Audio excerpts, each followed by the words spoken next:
we have Pam Leesma. I'm so excited to be here. Thank you, Scotty and Marty. I love you guys. Neil Armstrong. Finally. That's right. Front table. There's the Space Cowboy. Yeah, we got a good seat.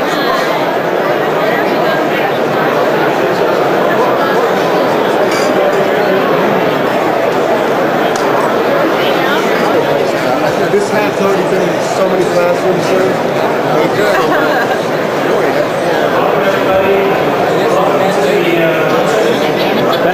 Society of Experimental Test Pilots 50th Anniversary for 49th Symposium today. Very pleased you all can join us here today in this wonderful venue, and it looks like we've filled the room up. Well, at least one of us here filled the room up.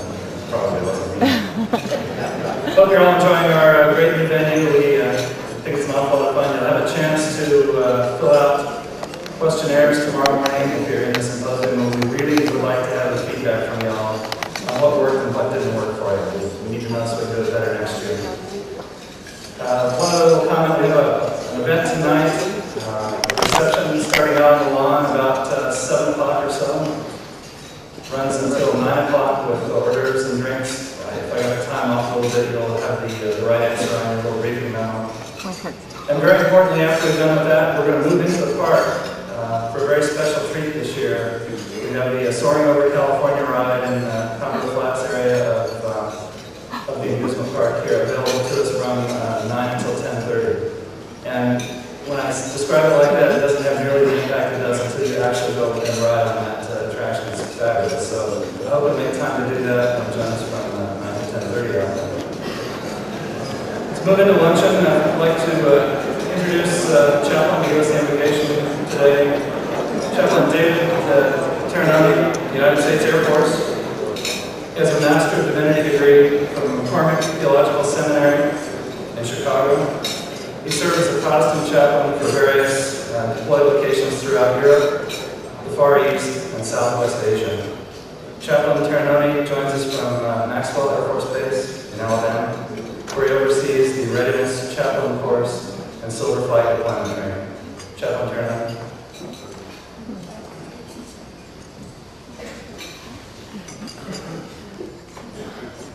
Thank you, sir. And for those who've been in Alabama, it's still hot and humid out there. Happy to be here. I'll invite you, if you would, take a minute with me as we give thanks for what we're about to receive. O Lord our God, you create all we see and all we don't see. Your creation on earth and in space continually amaze us and make us wonder what is beyond the next horizon or the next star. Ever since time began, human beings have searched the skies wondering how we can slip past the chains of gravity. Thanks to courageous people who are brave enough to answer questions like why or why not and how, aerospace flight and space exploration became a reality. Some of these early trailblazers are with us today at the 49th Symposium of the Society of Experimental Test Pilots. Lord, 65 leaders of our profession started the society, and today there are hundreds of people who gather, learn, and share stories. And so we ask for your continual blessing on our founders, on this society, on our respective countries, on our meal, and on our gathering. May we be nourished, may we be refreshed, and may all we say and do be pleasing in your sight and in line with your will. For we ask this in your great name. Amen.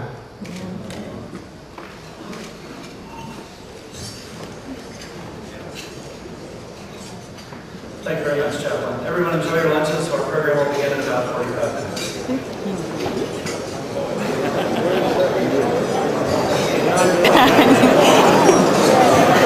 Neil Armstrong is about 4 feet from me right now. Oh, I can't believe it. Yep.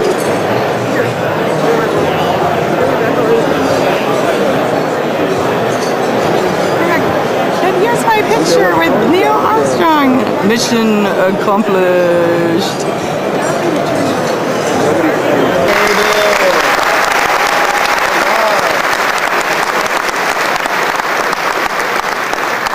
I would like to point out to everybody that Bill finally achieved a recognition he richly deserved for 39 years.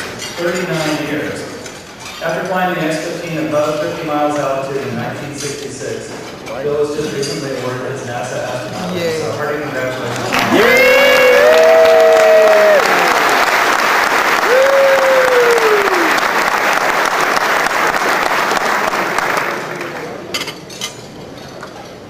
Well, this is, it actually doesn't get a lot better than this, but it's still somehow I'm at a loss for words. So I was going to ask Crash Jaspers if he could help me out with some thoughts for introducing our speaker here today, but nevertheless, our luncheon speaker today is a naval aviator, 78 combat missions, flown from aircraft carriers.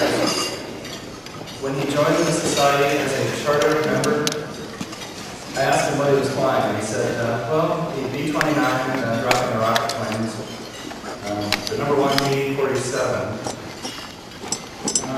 P-51, I guess because it had one around, and an F-100. Now this was not just your average everyday F-100, it was a big tail modification of a very lightweight airplane with a rat motor, which we can all appreciate.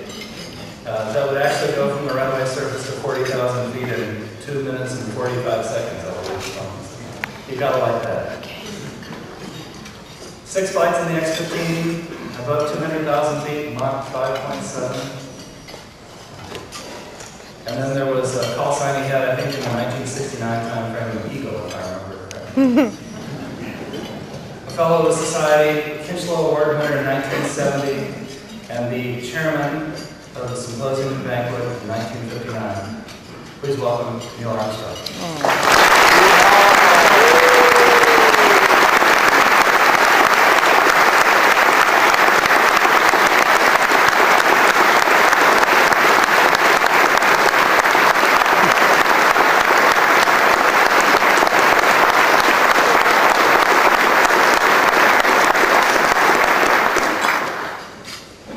Thanks a bunch.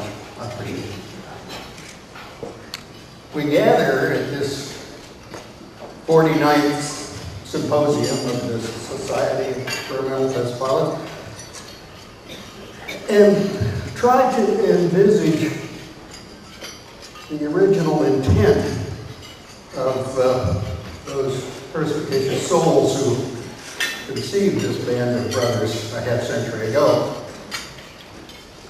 I was asked if I would pass on my recollections of those early years, and I interpreted that as to reflect an overwhelming clamor for those memories. I learned actually that one person suggested my name and the other person didn't object, so here I am. I tried to bring back those years so far as an aging memory and the haze that obscures history will allow. Contemporary opinion remembers the 1950s as a decade deserving some sarcasm. It's kind of an inane decade of beach party movies and bubble-gum machine music. But in the world of flight, the 50s were spectacular. New military fighters were supersonic. The new civil helicopters were impressive. Jet transports were being introduced. VTOL and STOL aircraft were emerging in every possible and a few impossible configurations. It was the apex of the Cold War. Both adversaries believed in investing in aeronautical technology. So there were lots of new flying machines, prototype and experimental. It was a flyer's Valhalla. The Air Force wanted a two-seat version of the F-100 and bailed an aircraft to North America to convert it to a prototype. Former SCTP President Al White flew the first flight on that airplane, and Al was flying chase when charter member and fellow Bob Baker was doing a spin test in this F100F prototype. It was late in the afternoon, just north of Edwards North Base, and I and a number of other people were on the ground watching this test. Anti-spin rockets had been mounted on the wings. The airplane seemed to be pretty high up. Bob initiated the spin, and even from the ground we could note that it seemed to go flat. As per his flight test card, he used the recommended recovery procedures developed on the F100A to no effect. As per plan for this situation, he fired the anti-spin rockets. Apparently both the anti-clockwise spin and the anti-counterclockwise spin rockets ignited simultaneously, canceling each other out perfectly. Running out of options and altitude, Bob bid adieu to his contrary scheme, which continued as sort of a maple seed pirouette all the way to the Joshua trees on the Antelope Valley floor.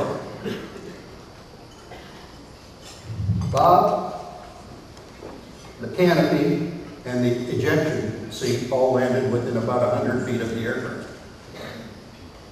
Edwards' chopper picked up Bob and surveyed the crash site where the aircraft, which was spinning down that plumb line, had just screwed itself into the desert floor and caught fire.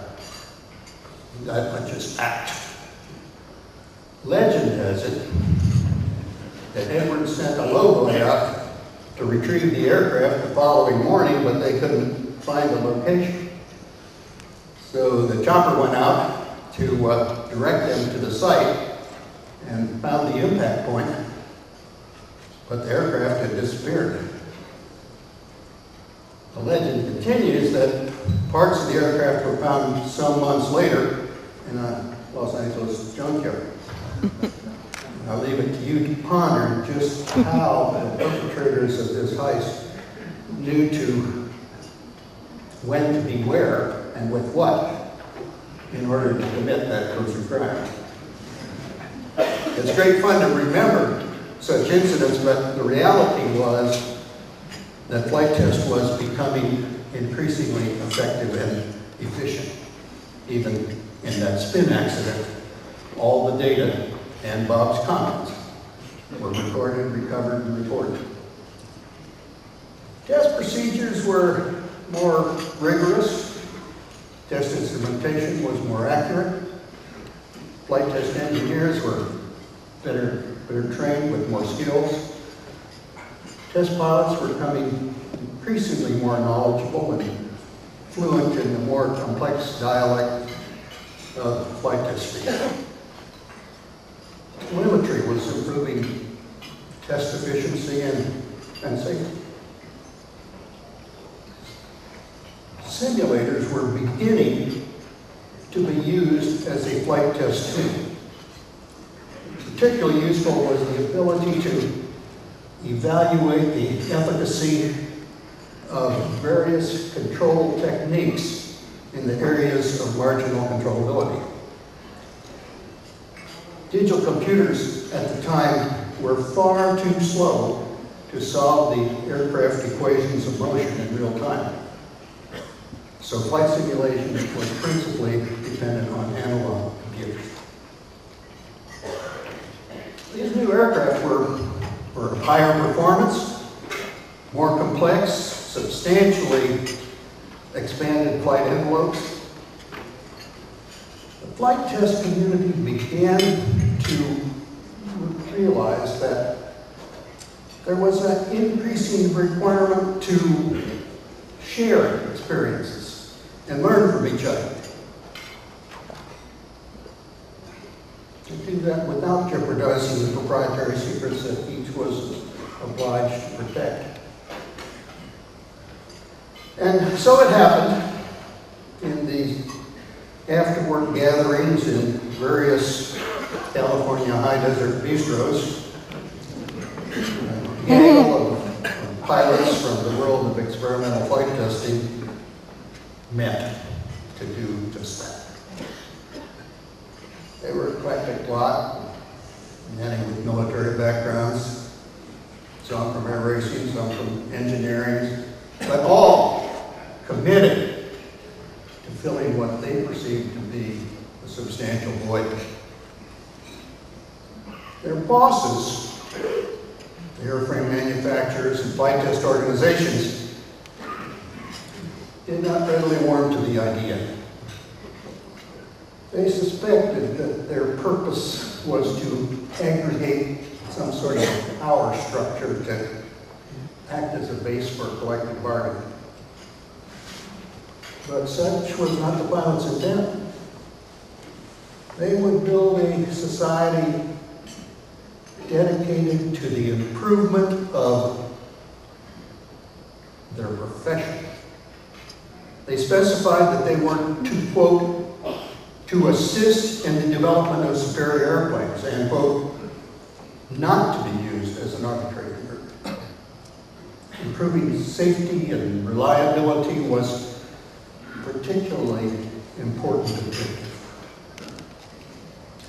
Number of organizational meetings of these test pilots, as they initially called themselves, were conducted in 1955 and 1956. At one point, they conceded they needed financial resources to proceed. So they asked each attendee to donate $1 and resulted in a net cash on hand of $17. Scott Crossfield investigated the possibility of a group associating with the Institute of Aeronautical Sciences, which was the professional aeronautical engineering society at the time. The IAS later merged with the American Rocket Society in 1963 to form what is now the AIAA. The test pilots concluded that their organization should remain independent, but they did remain close ties with and modeled many of their principles after those of the IAS. A few corporations soon began to believe that this fraternity was determined to be what it claimed it would be. And they supported the new organization by becoming corporate members. It helped the bank account. Performance testing was pretty much a numbers game. Normalized dimensional analysis drastically reduced the amount of flight data required for covering the flight envelope. Thanks to engineers like Bob Gilruth, Hewitt Phillips, and others, acceptable aircraft stability and control characteristics resided within reasonably well understood boundaries. But some aircraft characteristics seemed impossible to quantify. Some sort of subjective evaluation was necessary. Charter member and fellow George Cooper attempted to establish some order in this murky area, being helped, I suspect, by his work in trying to describe just how bad pitch up in swept wing aircraft could be and still be acceptable. His seminal paper, Understanding and Interpreting Pilot Opinion, which was reprinted in a recent edition of Cockpit, provided a major contribution to filling those voids and being able to evaluate and grade the acceptability of aircraft flight characteristics. The founders were professionals, and they sought to mold a society that would reinforce their professionalism. They exchange of ideas and experiences should be more than just hangar flying. They should have the opportunity to author meaningful papers and have a forum for presenting their work. And so during the first week of October in 1957, the inaugural symposium of the Society of Experimental Test Pilots was held in Los Angeles. The first awards banquet was held on October 4th. It was hoped that this demonstration of depth and the quality of our profession would be noted and favorably recorded by the press. It was not to be. That initial symposium was one with respectable content and quality, but the initial symposium press coverage was generally non-existent due to another happening earlier that same day. A man-made object had been rocketed into orbit. It was called Sputnik. No event since Pearl Harbor had such a profound effect on our nation and our industry. 5 days later, a committee of the Air Force Scientific Advisory Board proposed the eventual accomplishment of a manned lunar mission. 3 days later, the Secretary of the Air Force appointed a Blue Ribbon Committee to propose a line of positive action for the Air Force in space exploration. 11 days after Sputnik, the National Advisory Committee for Aeronautics held a conference which I attended to consider the configuration of a research aircraft to follow the Mach 7 X-15, which was under construction at the time. They proposed a Mach 17 rocket-powered glider. It was intended to investigate the high speed and high temperature conditions that would characterize atmospheric entry from space. The project would eventually become, or more correctly, fail to become, the X-20, the dinosaur. 9 months after Sputnik, the United States Congress passed the National Space Act, creating the National Aeronautics and Space Administration from the old National Advisory Committee for Aeronautics, the Jet Propulsion Laboratory, and space-related organizations from the military services. 11 months after Sputnik, NASA, the new NASA, initiated contracts for the construction of manned orbiting spacecraft. During the Christmas holidays of 1958, President Dwight Eisenhower announced the project would be called Mercury. And less than 4 months later, the potential crewmen for the project were introduced. They would be called astronauts. Astronauts, or star sailors, was probably not as good a term as the Soviets' cosmonauts or space sailors. The crew of the good ship Argo, commanded by Jason, were called Argonauts, and they included all the crew, the captain, the cook, and the sailmaker. Astronauts and cosmonauts similarly include all the spacecraft crew. Pilots, the mission specialists, the payload specialists, butcher, the baker, and the candlestick maker. Test pilots were not unanimous in their enthusiasm for this new space flight. Some were eager to experience these new flight regimes and new flight modes. Others were more than skeptical. of these strange wingless configurations that in the atmosphere might normally be flying inverted and backward. Outside the atmosphere, the craft's attitude and flight path seemed to be completely unrelated, which somehow just didn't seem right. Of even greater concern was the possibility that the crew might not be in control of their own destiny. Or worse, they might find themselves in a program where the medics and psychologists were in control. They shuddered to even think about it. In truth, these critics had some justifiable concerns.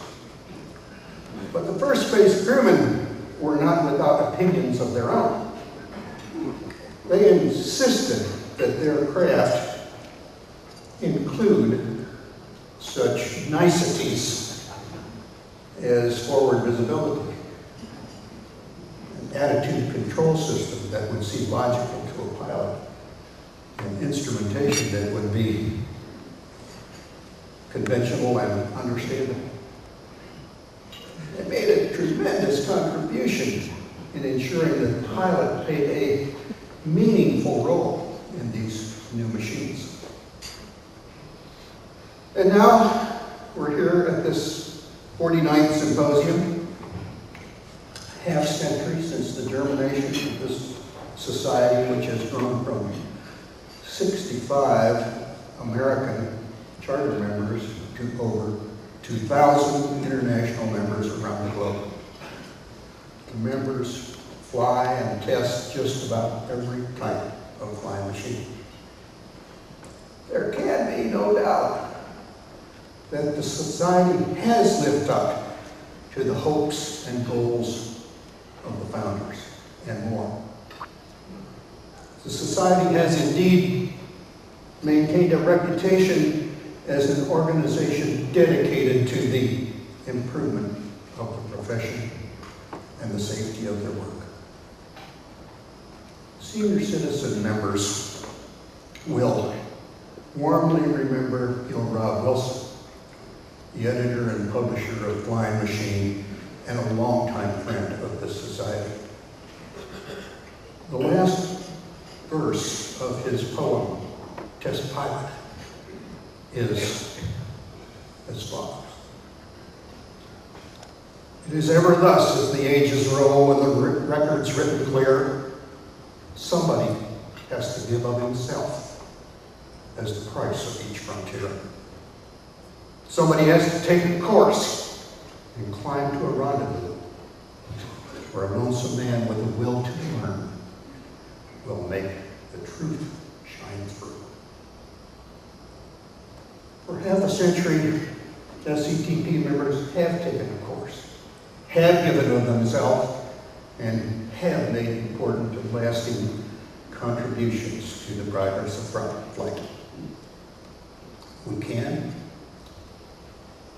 and we should,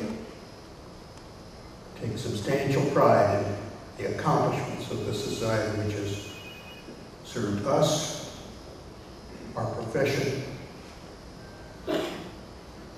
and the world at large so very well. Congratulations.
Bill, Dana, would you come up?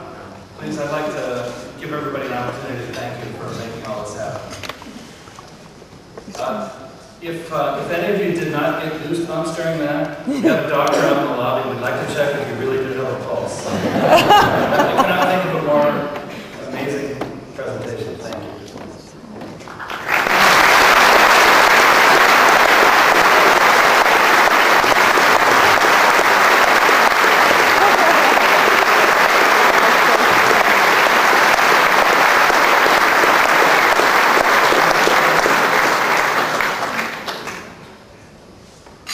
There's nothing more to say. If when you're finished, if you'd all head out, we'll get the room reset for the 2:30 start on our symposium. Thank you very much for being here.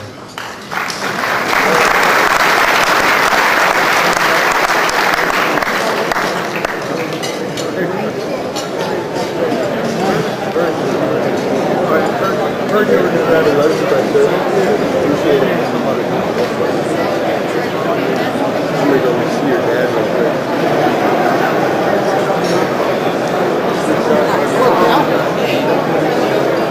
How are you? Nice to see you, man. Good to see you. My better listen. Good talk. Just the facts. Yeah. That it wasn't any, sir. Thanks. Good luck. Thanks very much. Nice to see you. Yeah, sure.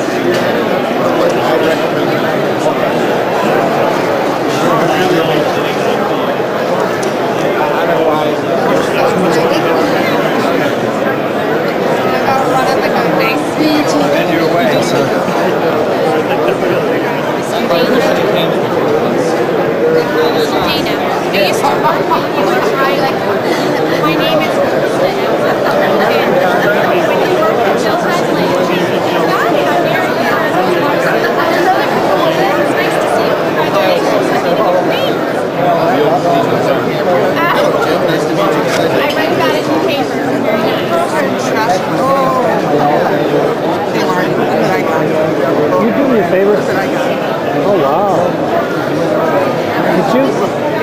Pick up my sunglasses so I can move the tripod because people are crowding up here. Oh, great, thanks so much. Anywhere's fine. Thanks.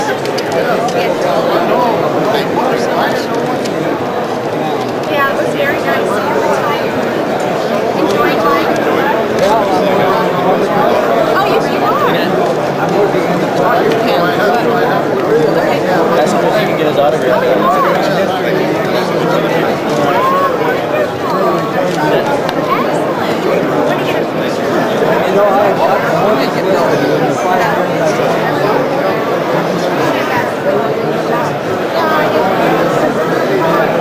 Well, you're sitting in the right office, that's why.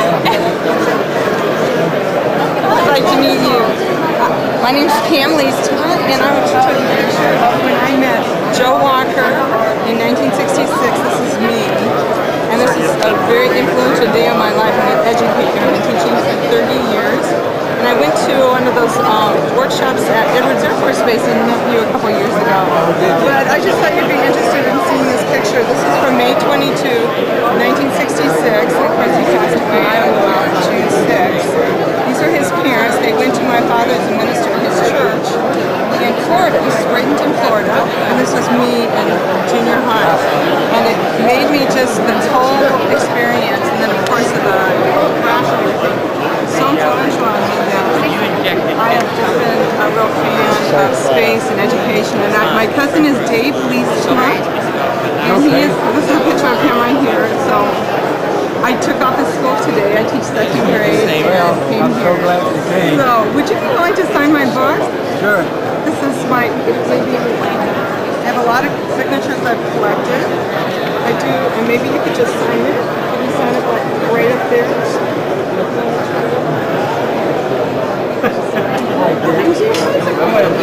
Thank you. No.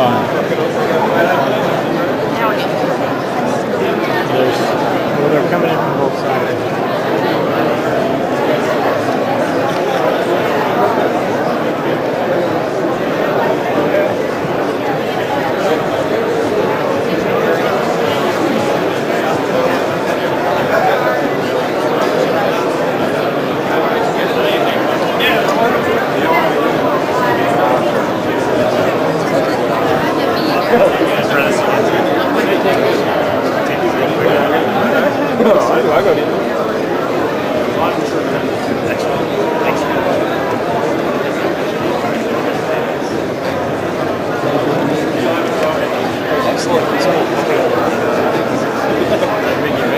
I'll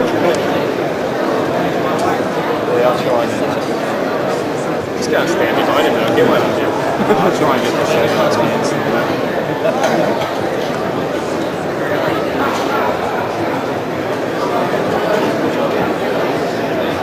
Yeah, take a photo at the top. Just so I'll try one. If you get near it, I'll get in there.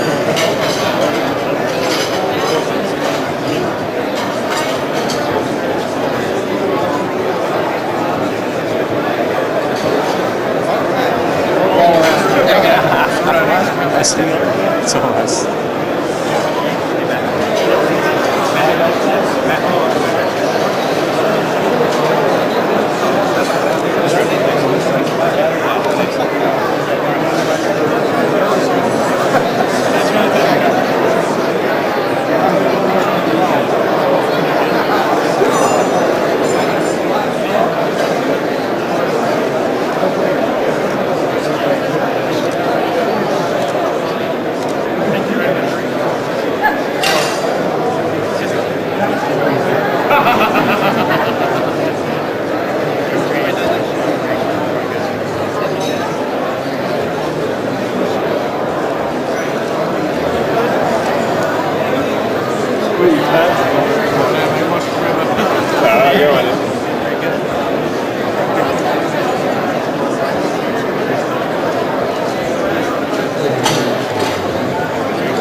Mike. You telling didn't even ask me if you get you in there? Captain Horse from the Air Force. That's what would you mind? I'm sorry. Thank you. Thanks. There's a photo hanging up on the wall.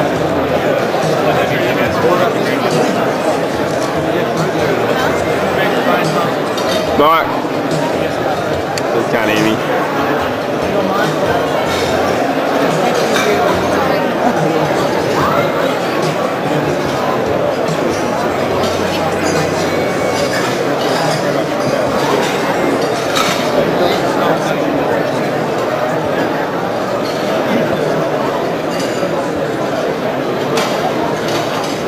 Just take a snapshot if I get there.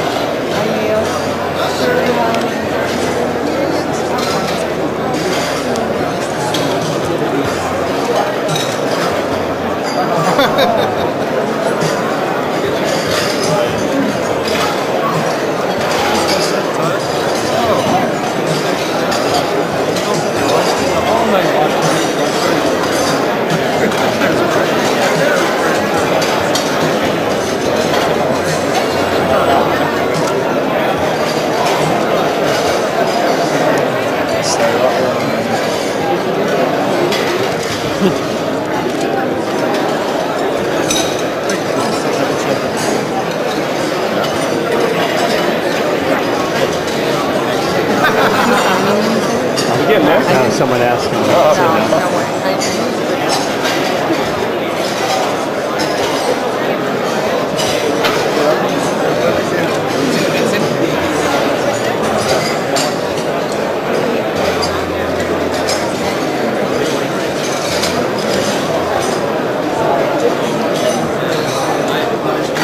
Over your shoulder. Sorry. Yeah. No, you're fine. You're fine. Might just take a photo and superimpose it, mate. Might just take a digital photo. Just turn around and face this way a bit. I can probably get you, but if you stand like, delete them out. Stand, do a 180, face me, and I can probably get you, mate. Sorry. Yeah. Sorry. You're alright, I'm just trying to get you, mate.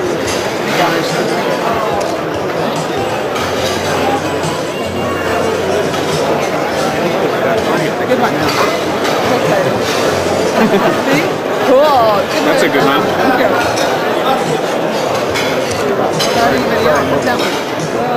Wow. Excellent. Yeah, beat it. Lucky me.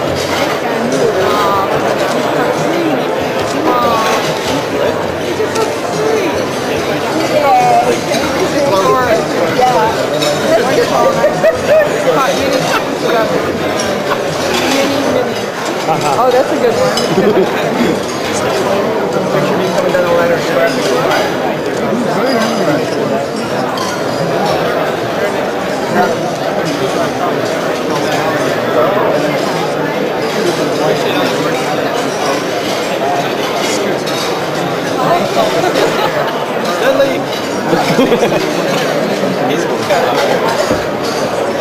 I'll go and just get closer.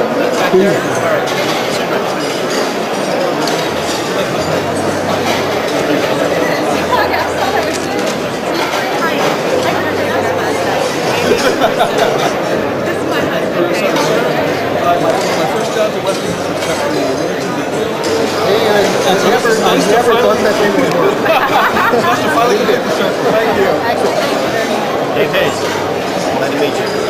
Inspiration to me when I was a baseball cat.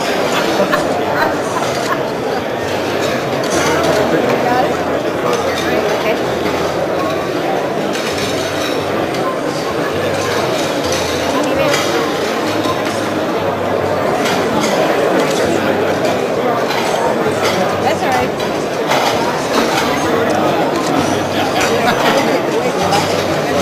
Stand still. No.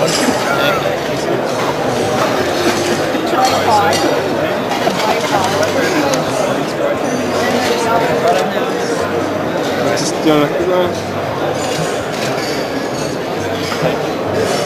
I love visiting you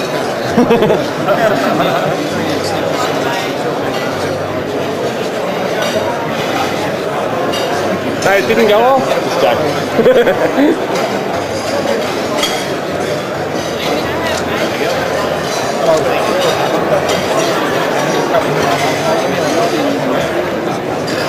Just joking.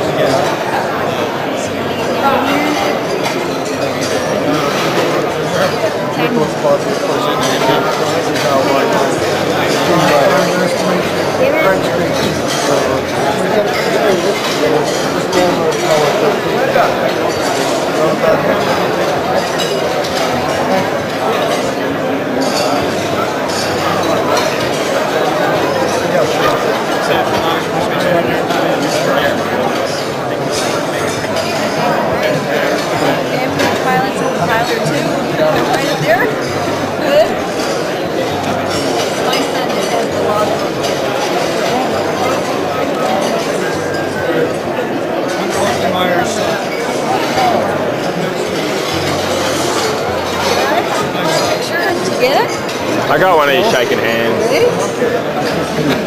Good.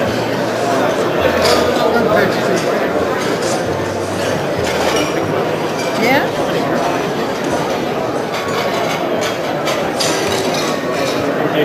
That'll be out of the way. Here we are.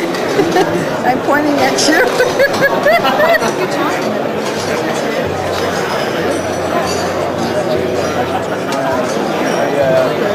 All right, we got him. Time flies by, doesn't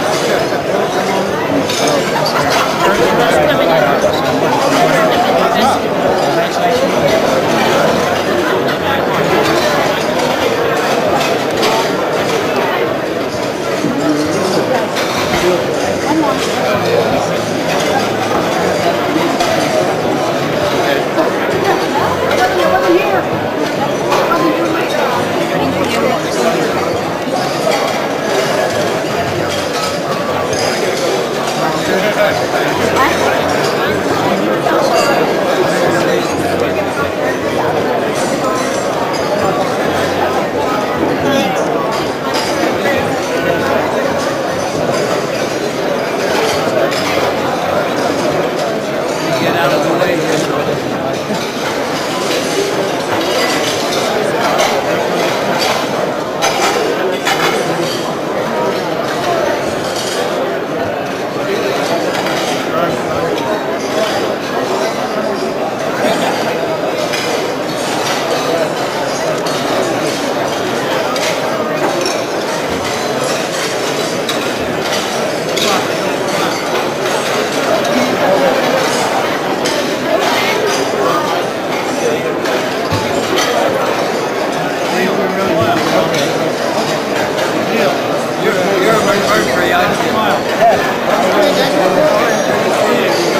teeth all of a sudden. Thank you very much. I look like I'm sitting there with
Mr. Armstrong, really enjoyed it. Thanks very much.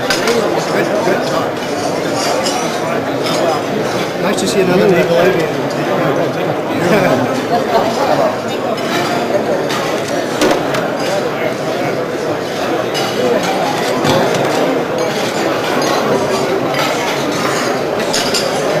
That was wonderful. Thanks very much, Bill.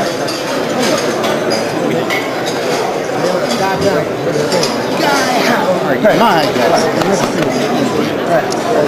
Thanks so much for wonderful.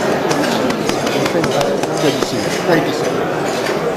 You really are very patient and kind. Thank you very much. Just amazing.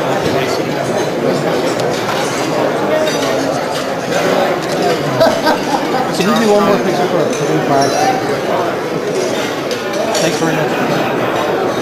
Thank you so much. I'd like to thank you for coming out and meeting everybody and giving that talk. Thanks. Hey, Bill. Excuse me. Hey, Bill. I'm so happy to be a self-portrait.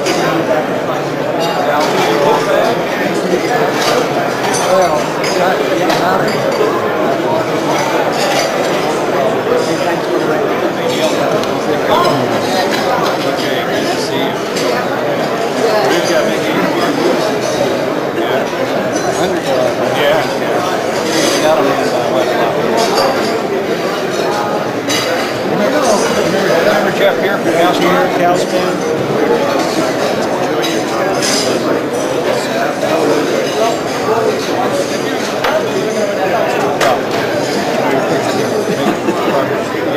We'll see you around. Hi, Jeff. That was good stuff. He does well. He does well. Yeah, he's gonna make it. He's going to make it someday. I want to say hi to you. Hi. Hi, Neil. That guy's like a real photographer. I knew that. Hi, guys. How are you? My wife. Right there. Good to see you. Fine, thank you.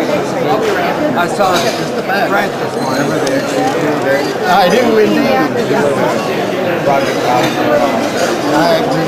I didn't come. I was playing nursemate. We all enjoyed your talk. I'm sorry he was disappointed. Tell him to come tomorrow morning. You'll know all those.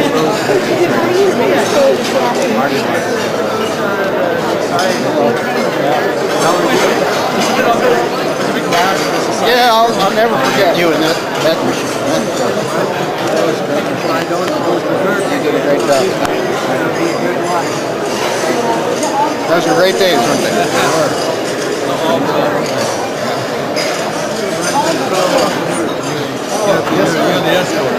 Yeah. I don't know. What would you like her to do? Well, I don't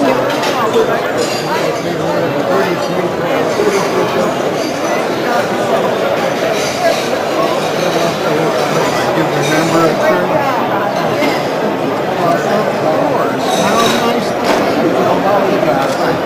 Excuse me for not recognizing.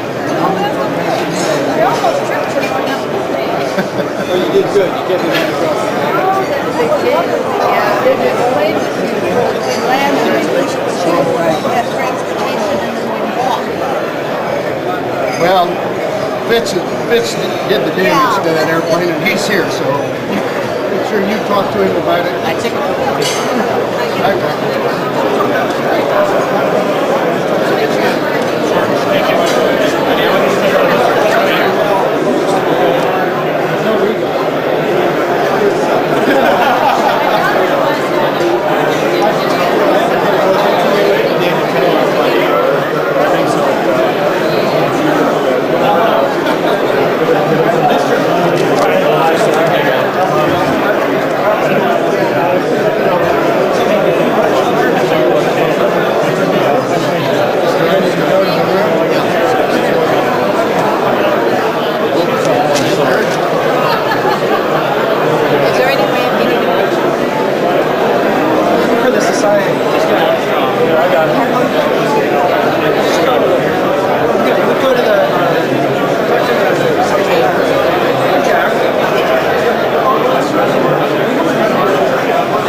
I don't know about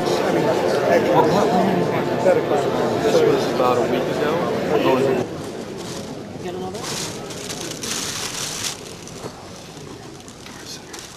Well, good evening, ladies and gentlemen. I'm Jack Daly, the director of the Smithsonian's National Air and Space Museum, and it's my privilege to welcome you here this evening for what is a tradition at this museum.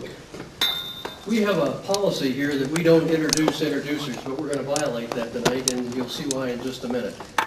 But I'd like to point out that this program would not be possible were it not for the generosity of General Electric, and they're represented here tonight by Dr. Tom Cooper.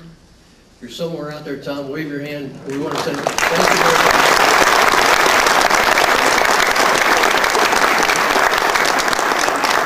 It's absolutely true. We could not have these programs were it not for the sponsorship that we get from the corporate world, and we're most appreciative of that. The reason why we're violating our policy is that the introducer tonight is a hero in his own right. Don Lopez enlisted in the Army Air Forces at age 18, and by the age of 19 he was an American fighter ace. He went to China in P-40s and was not a flying tiger. Don't let anybody leave here saying he was a flying tiger, because every time that happens we get about 100 letters saying Lopez was not a flying tiger. But he was in the organization that replaced the Flying Tigers, and because Tex Hill became their squadron commander, there's confusion because since he was leading the Flying Tigers also, the transition was seamless there. So, but Don, after completing a combat tour with 5 victories, went back to a career in the Air Force where he served at Eglin Air Force Base, tested every plane we had and every airplane that the enemies had during the war, and demonstrated time after time that he was an expert gunnery. And he shot down more things in training than they wanted him to. He was told he said, "What do you want me to do on this mission?" They said, "Well, we want you to aim right at it," and he did, and blew up a very expensive project that they were trying to do. But he went from there to pick up his college degree, and then got his advanced degree from California Institute of Technology, taught at the Air Force Academy, went to test pilot school, so he did everything backwards. But he set the standard in everything he did, and it's my pleasure, ladies and gentlemen, to introduce our Deputy Director, Don Lopez.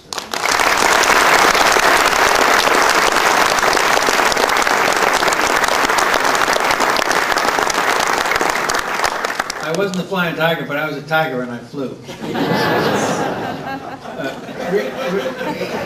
Here for our regular last 25 out of the last 26 years, General Yeager has blessed us with his presence here. He was real sick one year. We tried to destroy the virus that got him, but it got him first. His career started as he was born in West Virginia. He got into the Army Air Corps, enlisted rank as a mechanic, and then switched over to a flying sergeant program. and then graduated from flying school and became a flight officer. Went into combat in Mustangs in Europe and became an ace very quickly. Shot down 13 airplanes, 5 of them in one fight. And as he says, the first jet he ever saw, he shot down. It was an ME-262. Came back and went to Wright Field as a maintenance officer. And his skill became pretty obvious, and they sent him to the test pilot school, which was at Wright Field at the time. He went through that. And then as the X1 program began, Colonel Boyd, who was the head of flight test, picked General Yeager, who was I guess he was a captain then, as the project pilot on that. He was junior in rank to a lot of the test pilots there, and very junior in experience. But Colonel Boyd said he was one of the smoothest pilots he ever saw, so he got the job. And he had one skill that most pilots didn't have. He really knew engines inside and out and machinery. He worked with his father before the war, and he had a real feel for it. In those days, you didn't have telemetry, so when you got did tests, you wrote down what you knew, but he knew a lot more because of the feel he had and could explain what went wrong and quite often how to fix it. So he was very good at that. And he broke the sandbar, you know, in October 14th, 1947, and did all kinds of testing after that, and finally went overseas and commanded several different squadrons, combat squadrons, and did a lot of combat in Vietnam. Was director of the Flight Research School at Edwards, and finished his career as head of flying safety at Norton Air Force Base in California. He's got many awards.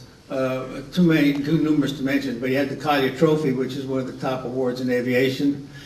He got the Medal of Honor, President Ford presented it to him.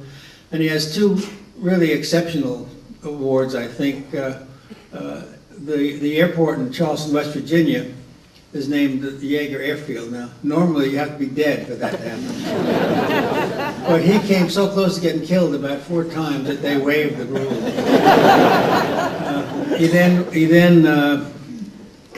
They have a scholarship named after him, and strictly on merit, they've had that program for quite a few years, and it's very successful at Marshall College out there.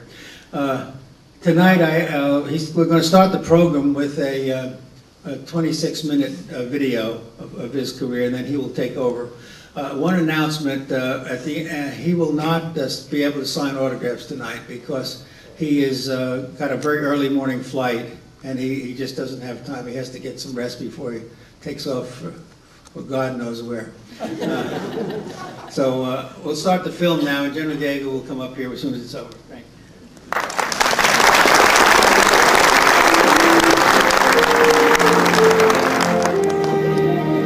Here's to aviation.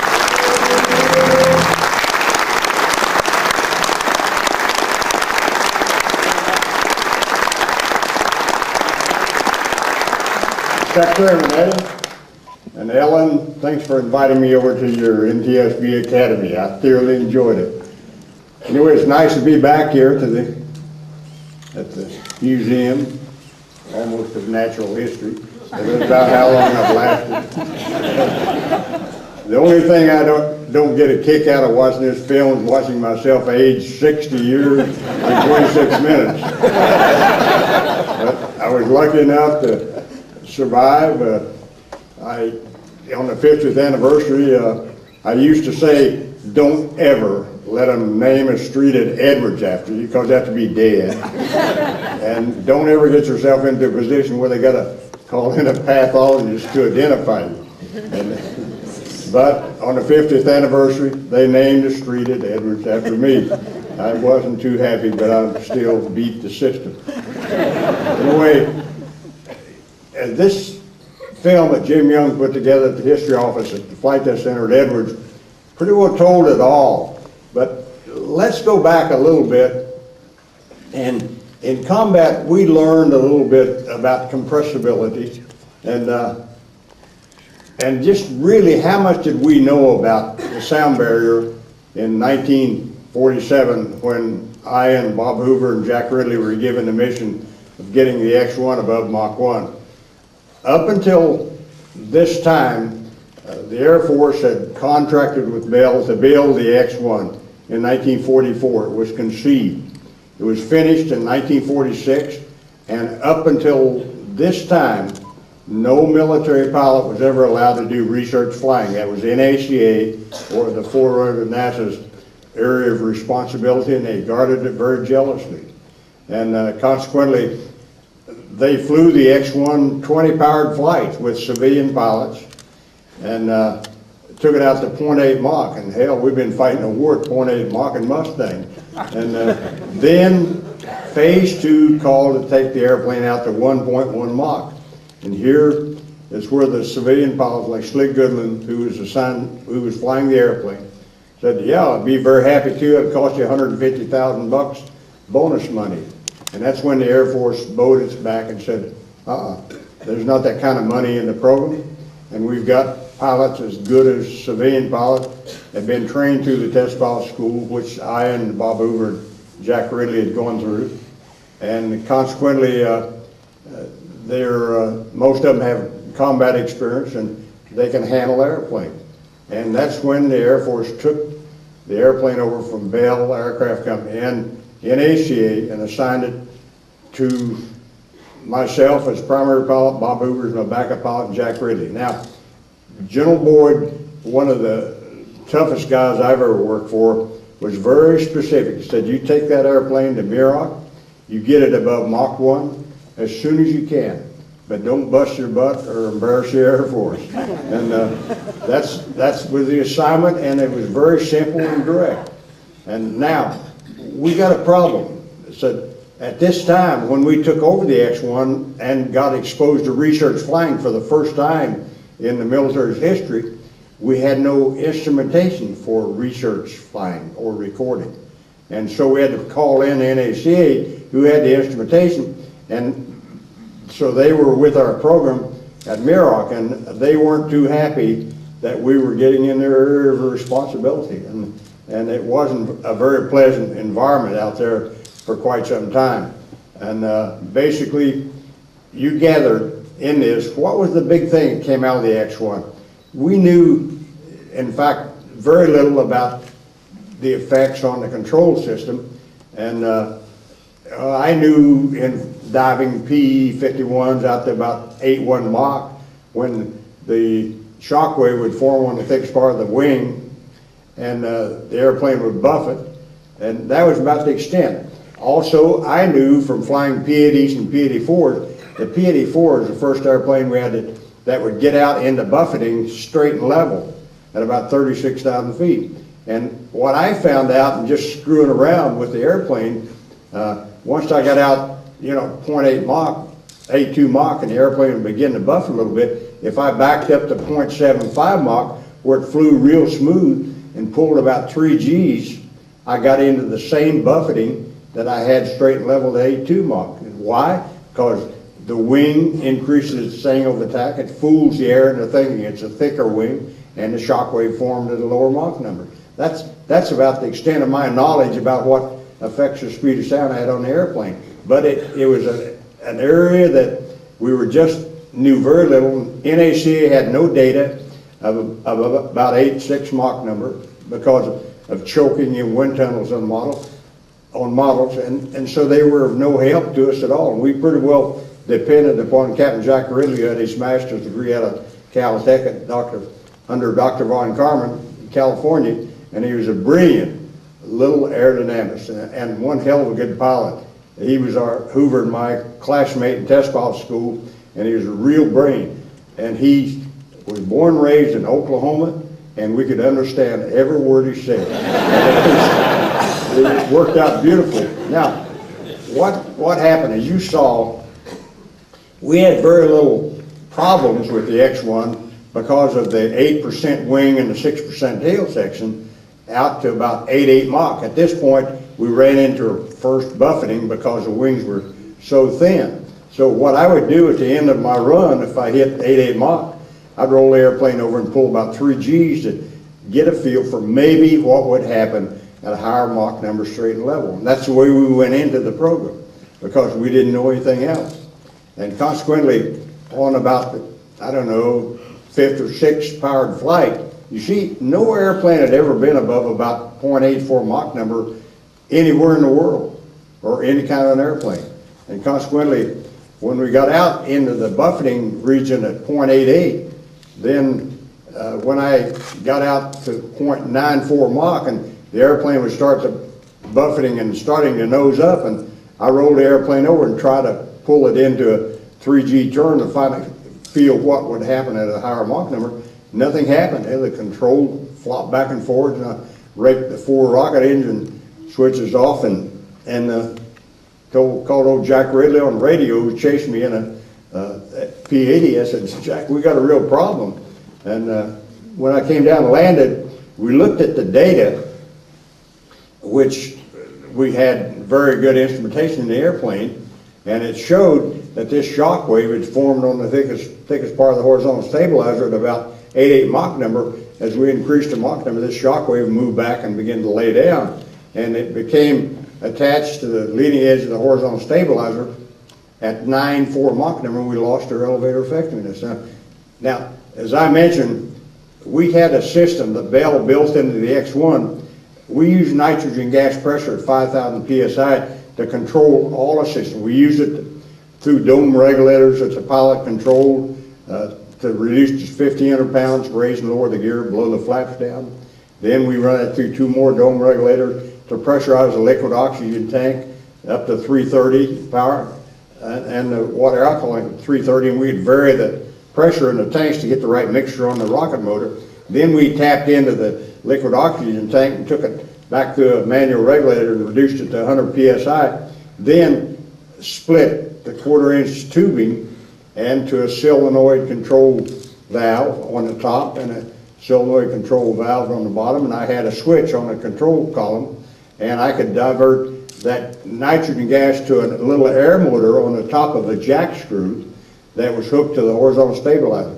And that jack screw would turn one way and change the angle of incidence of the horizontal stabilizer. Then you could use the opposite motor, crank it the other way, and bring it back up or overshoot it. And it was simple. And we'd never used it, as I mentioned before, in any of the flights, but when we lost the elevator effectiveness, old Ridley's the guy that figured this out. He said, come up and looking at all the systems, I think, man, let's try this horizontal stabilizer out. And so he took the panels off the side, and I made the point. I was a trained mechanic, and we did nothing on that X1 that I didn't do. And because I was very knowledgeable about the system, like dome regulators were used in the gas fields that my dad drilled, natural gas. I changed diaphragms on dome regulators when I was a kid. So I was right at home with these high pressures in the X1. And so old Ridley figures and said, man, let's get some 3-in-1 oil squirt on this jack screw and run it up and down a few times, and lo and behold, it worked pretty good. So we took it up and tried to fly it with just the horizontal stabilizer. It was crude, and it bounced your head off the top of the canopy and sunk you into the seat because you'd overshoot all the time. And I took it out to 0.9 Mach, where I still had elevator effectiveness, and tried it out. And the airplane, it pulled about 3 Gs with 1 degree nose down, and I retrimmed it, let it go out to 0.94, retrimmed the leading edge down, and pulled 3 Gs. So we got it made. And we raked them off, came down, and Ridley and I talked about the system. He said, you know, you see what you can do at a higher Mach number. And the next flight, I took it up to about 9.7. And the airplane was beginning to nose up as I went through 9.6 Mach.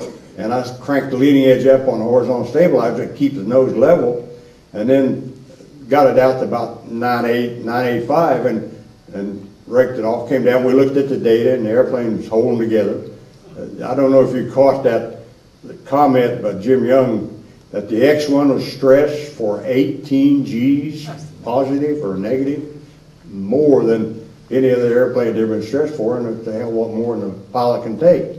So basically, when I came down and said, looks like we got it made, then the airplane, as I went through about 9.8 Mach indicated, and the airplane buffeting pretty heavy, and it began to pitch up, and I cranked the leading edge down. And then when this Mach meter only went to 1.0. I don't think they had a hell of a lot of confidence in it.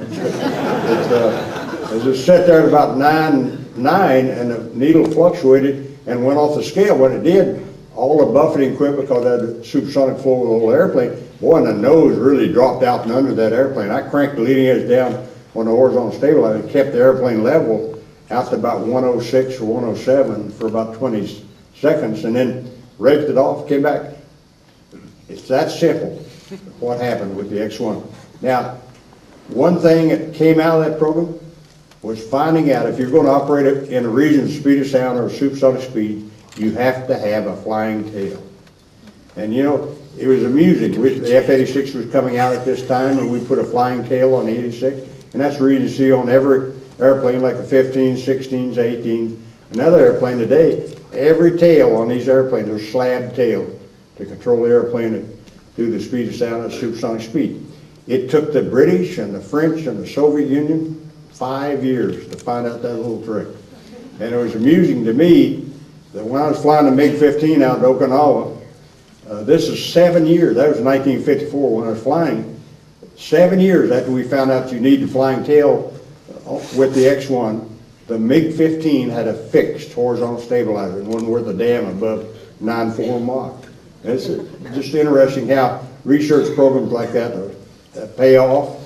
And then you saw after the X1A, I flew some 40-some flights out to about 1.5 Mach, up above 70,000 feet. Then we turned it over to the Air and Space Museum, or here where it's hanging today.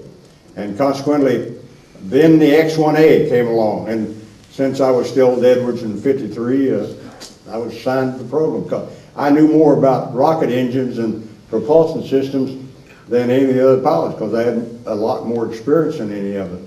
And the X1A, I only flew it 4 flights. First flight out to 1.3, second flight 1.5, third flight up to about 1.9. Then Scott Crossfield had smoked the D558 Phase 2, which is hanging out there in the lobby, out to just barely to Mach 2. And they were crowing a lot about it. 50th anniversary is coming up on the Wright brothers' first flight in 1953, December the 17th. And he made his flight in November. And all the TV stations were out there shooting films and big deal. They were going to exploit this. And the NSA needed publicity in the worst way anyway. And consequently, the X1A came out and we took it away from Bell, and I was assigned to the flight. I made 4 flights in the airplane. It was really a neat airplane. It carried twice as much fuel as the X1, and it had a Mach meter. It went to Mach 3. Might say a little bit optimistic. And consequently, my first flight, as I mentioned, out to 1.3, and we would drop at 30,000 feet and fire off three of the 4 chambers of the rocket motor, and accelerate to 0.8, climb to 45,000, level out, fire the 4th chamber, and then go out to about 1.4, and then pull the nose up to about a 60-degree climb angle, and go through 55 at about 1.5 through 60 at 1.8, and then start a pushover. Now, with liquid oxygen in the tanks of the X1, the X1A, liquid oxygen, you go to 0 G in a parabolic curve, it cavitates and you lose your engine. So you have to hold about 1/10 of a G on the pushover to get level. And I was kind of watching it. I had a T1 pressure suit on, and the light wasn't good. Having trouble seeing this 8-ball flight indicator, and I got a little steep. And I ended up, instead of 75,000, I ended up at 80,000 feet, and then dropped the nose down. And as I was smoking through, I was looking at the Mach meter. As it went through 2.3 Mach, man, this airplane began to yaw. And I said, And I pushed on the rudder like I'd been taught in flying school, and nothing happened. The airplane began to yaw more. Then it reversed to yaw and went the other way. And then dihedral effect took over, and the airplane flipped inverted and pulled about 3 negative G's, and the canopy busted out. My suit inflated, and I thought the tail had come off the airplane because I had no way of getting out of it. But and then it really wound up. We got 8 rotational rates of around 550 degrees per second. That's 2 snaps per second. And it was pulling 9 positive G's, 2 G side load, 3 negative, 2 G side load. And you go through a few cycles, this you get disoriented. Constantly, like I say, I thought the tail had come off the airplane. But the first thing, finally, when I got, you know, my visor on my pressure suit was fogged up because I was breathing so hard. And finally got rheostat up and heated the filament wires in my face piece and cleared it out. And I could see I was in an inverted spin at about 35,000 feet. And spinning was something we did in every airplane we flew, including the X1s and others. And so I put the controls with the inverted spin, aileron and rudder with the spin, and it flipped into the normal spin. That's 25,000 feet, and I popped it out with forward stick and opposite rudder, and then looked around, and saw the leg bed, and glided over and landed. And that was the last flight I made there. But what happened? We had never been above Mach 2. So when we got out the 2.3 Mach number, this conical shock wave, it forms on the nose of the airplane and comes back and spreads out into a cone. And as the faster you go, this conical shock wave closes in on the airplane. And at 2.3 Mach number, this shock wave was at the tip of the horizontal stabilizers and the vertical stabilizer, and the airplane lost stability on all 3 axes, and that's when it started swapping in. How do we solve it? Put a bigger tail in the airplane, like on the X-15 and latter airplanes. And it's that was one of the things. Now the NF-104 that we were, I'll go back with, you bear with me a little bit. In 1962, the Air Force formed the Aerospace Research Pilot School, or the Astronaut School. I was assigned as Commandant.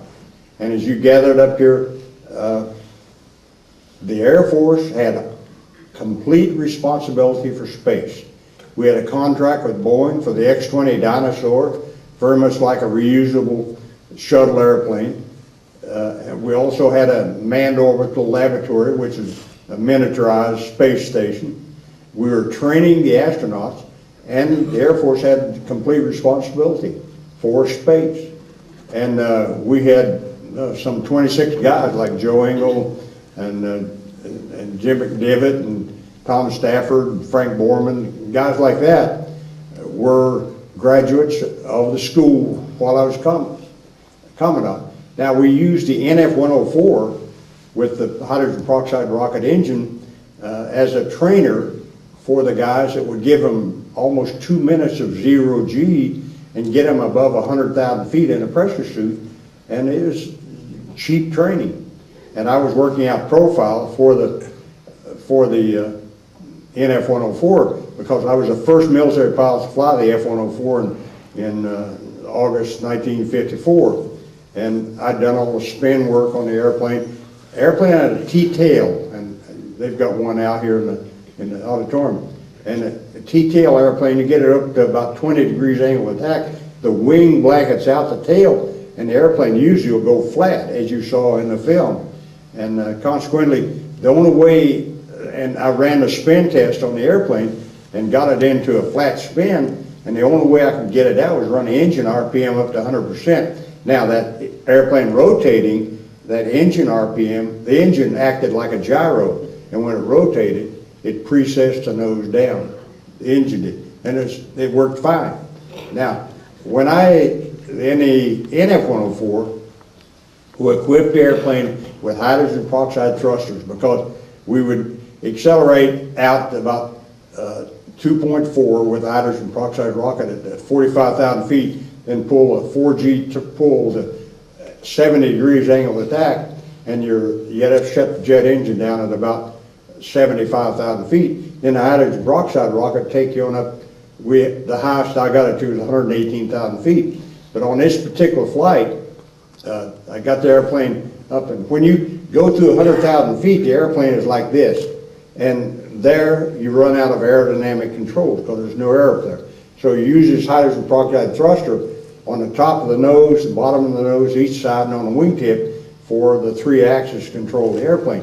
When you go through 100,000 feet and you want to come back in the atmosphere nose first, you open the top thruster, and for 3 seconds, and the airplane begins to rotate about center of gravity.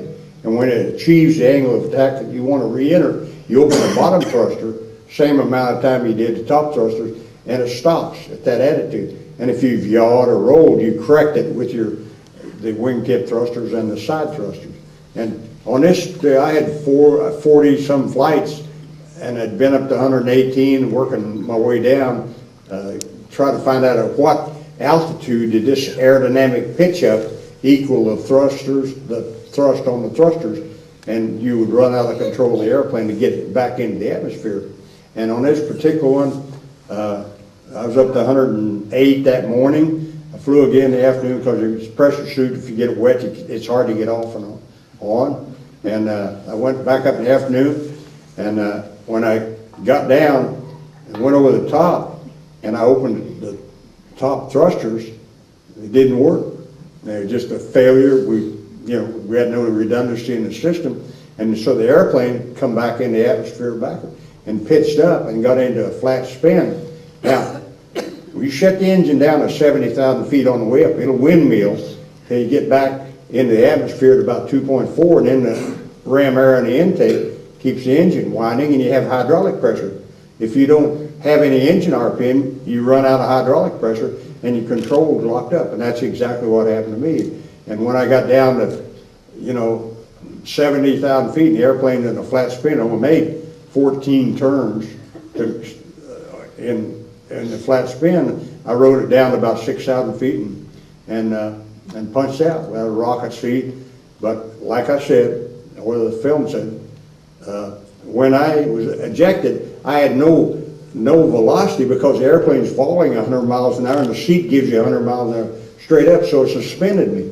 I felt the F5 release go in my parachute, and I knew, that's the reason I'm standing here today, is I knew more about my egress systems and the systems in the airplane than the guys that designed it, because a lot of times you have to use these systems in a semi-conscious state, and that's what I found out myself involved in. And when I ejected, and then I began to fall, well, the quarterback has to pull off the canopy on your chute, and once it came off, well, the hell, damn seats entangled into the stride lines of the parachute, and when my canopy popped, this seat came down through the stride line, and what would hit me in the face?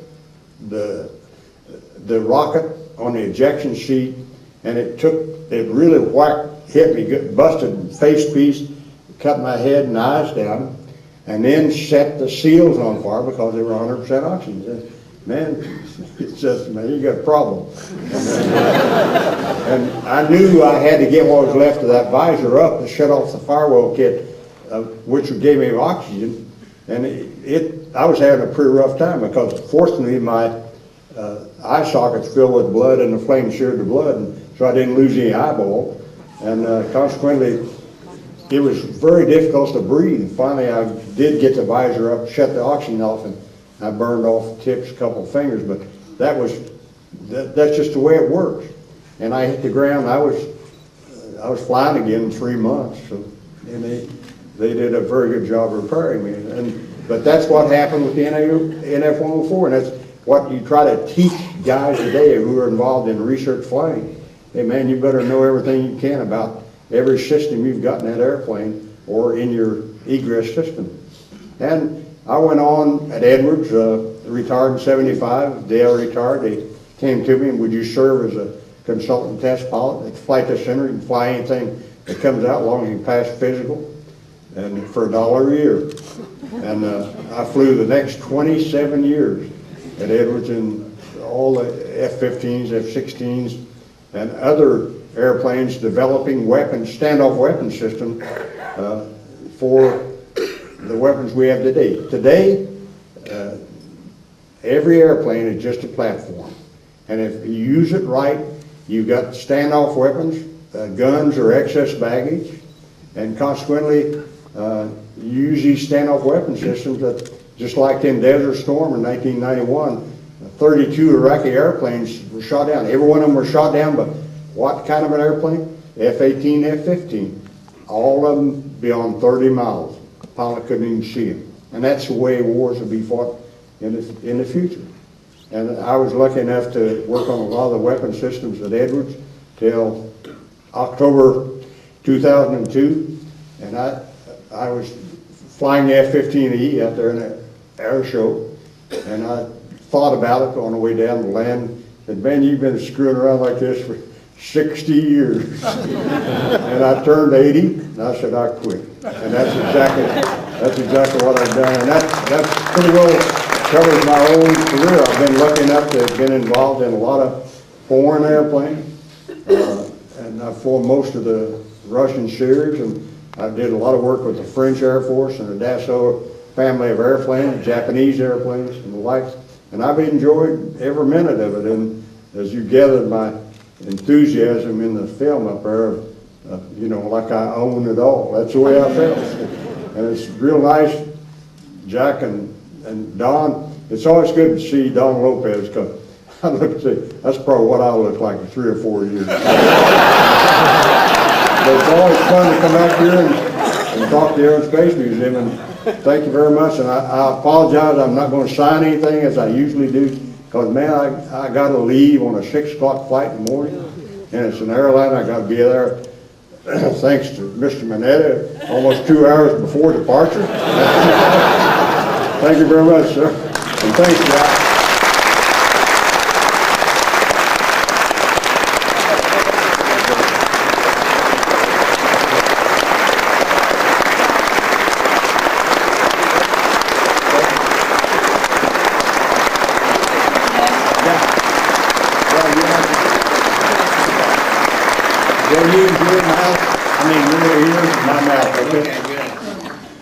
Okay, we'll take some questions now. Would you turn the lights on a little more so I can see people?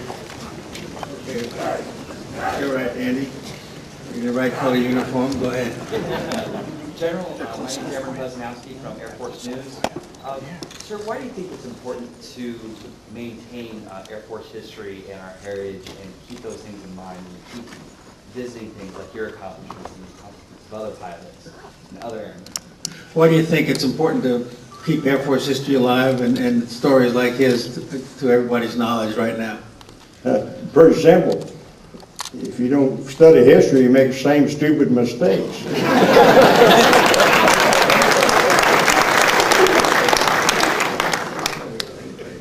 Yeah. General, do you fly anything these days for fun? General, do you fly anything these days for fun? I think so. Yeah, I'll be flying in 3 weeks a Mustang at the Edwards Air Force Base open house. I fly Huskies, float planes, Beavers, and Grumman Goose with turbines on them. And I still do a lot of flying. The Husky especially, I get about 18, 20 hours a month in it, because I don't have to buy the gas.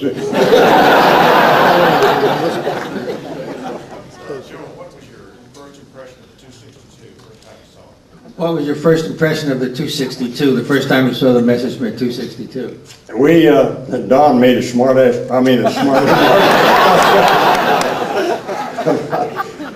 we were here at the 40th anniversary of the first jet flight, and Dr. Von Owen and Frank Whittle were here, and they were talking about their jet airplanes this, jet airplanes that, and you know, the Vampires and Meteors and ME-262s. And I got up and said, man, the first jet I saw, I shot it down. It didn't go over too kindly. No, the ME-262, we had been briefed on the airplane. We had pictures of it, and basically it was a relatively good airplane, but it was about exactly the same performance and range as a P-80. Now, many of you are unaware, we had 3 P-80s in England in January 1945. We could have had them over there in squadron strength by the summer of 45, but the Germans were on their butt and pretty well depleted. And so it was not necessary to accelerate a P-80 airplane. I flew the 262 after the war, come back. It was a relatively easy airplane to fly. The problems was the Germans did not have the strategic metals that we did, like vanadium, stainless steel, and stuff like this. So consequently, the life of the Jumo 004 jet engine in the 262 was very short, and it was 100 miles an hour faster than a Mustang, and consequently, the first ones I saw, I think 3 of them were in formation. I had to fly to 4. We were about 15,000 feet and spotted them over at 1 o'clock going 108 degrees. And I cobbed my 51 up to 60 inches and 3,000 RPM, come down, rolled out about 450 indicate. Well, hell, he's doing 550. And he just I got a hit or two on them. They disappeared into the haze. And so I fooled around, saw 2 more, made a pass, they left me. And I looked down on an airfield, and there, lo and behold, it's 262. Well, you don't go down and strafe the airfield, man. They got big guns all over the ground. And so I looked down on the final. Here's that airplane with the gear down, coming in land. He's very unsportsmanlike, but what the hell?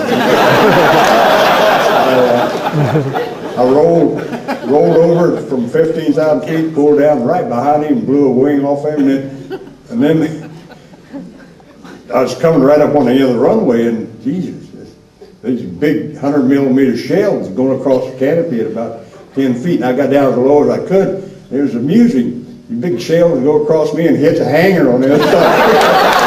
And they were blowing the hell out of everything. I stayed down low, and they flew, shot over me, and I pulled up, did a roll, and came home, and that's my first encounter. We shot down, I shot the first one down our group.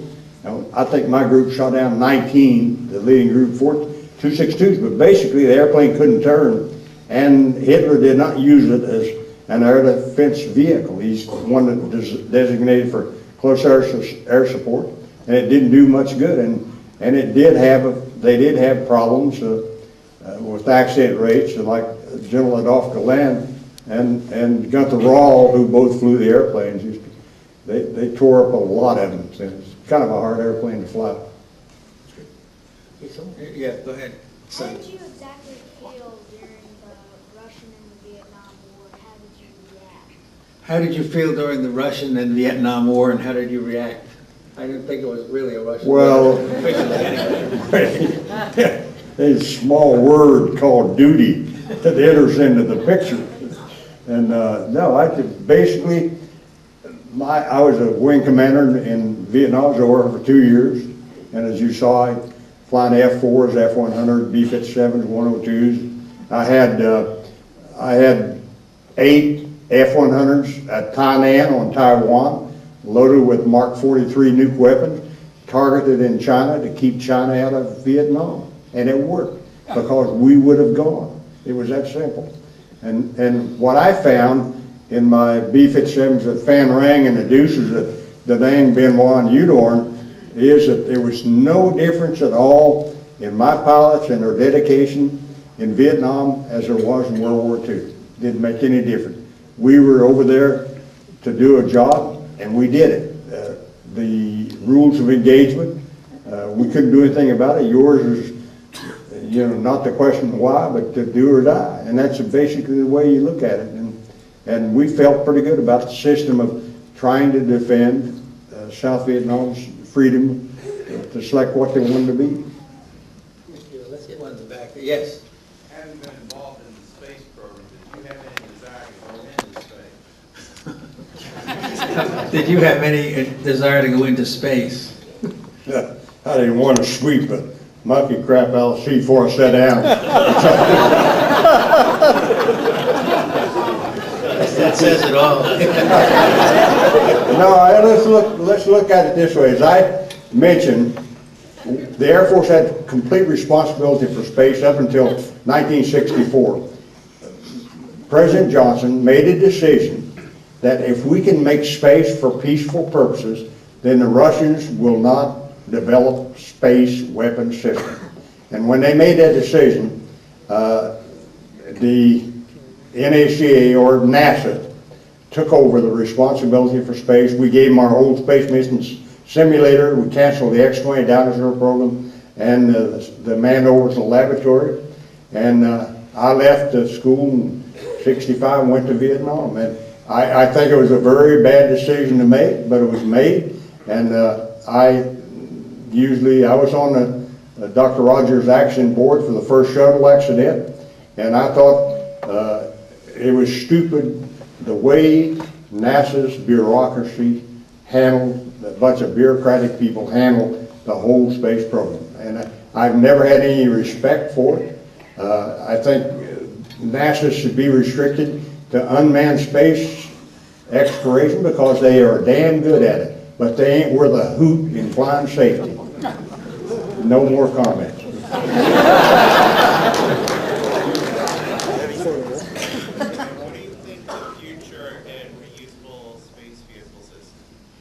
What do you think the future of space vehicles, is that what you said? Reusable. Reusable space vehicles is? Well, yes.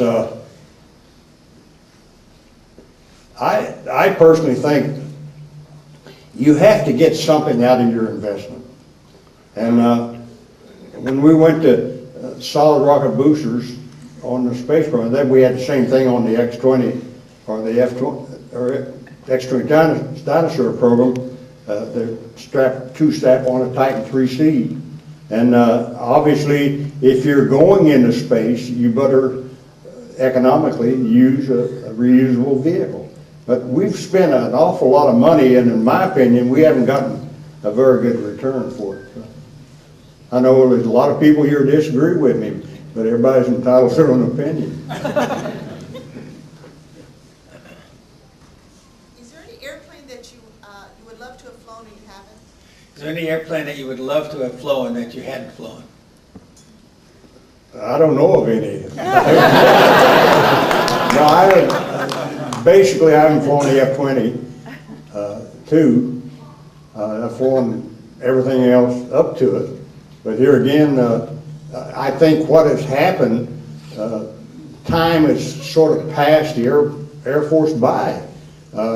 Basically, we developed all these standoff weapon systems and then put guns on the airplane, which is excess baggage. You carry a 5,000-pound gun package on the F-22 that, in my opinion, will never be used to shoot down an enemy airplane. That's just the way I feel about it, and I think we have put too much money into these weapon systems on the airplane to cover too big a spectrum. And we could do it, save about half the price of a F-22 if we were smart about doing it. So. Way back there. Yes, sir. Out of your whole career, which accomplishment are you most proud of? What accomplishment are you most proud of in your career? Living. Now,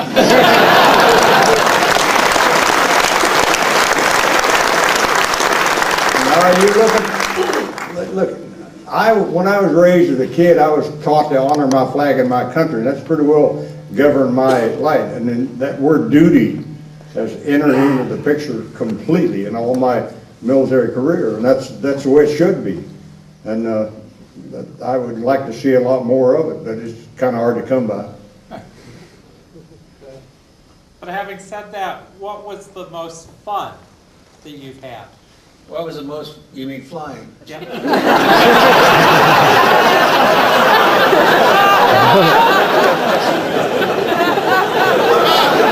What was the most fun you've had flying? At your age, I didn't think you thought that way.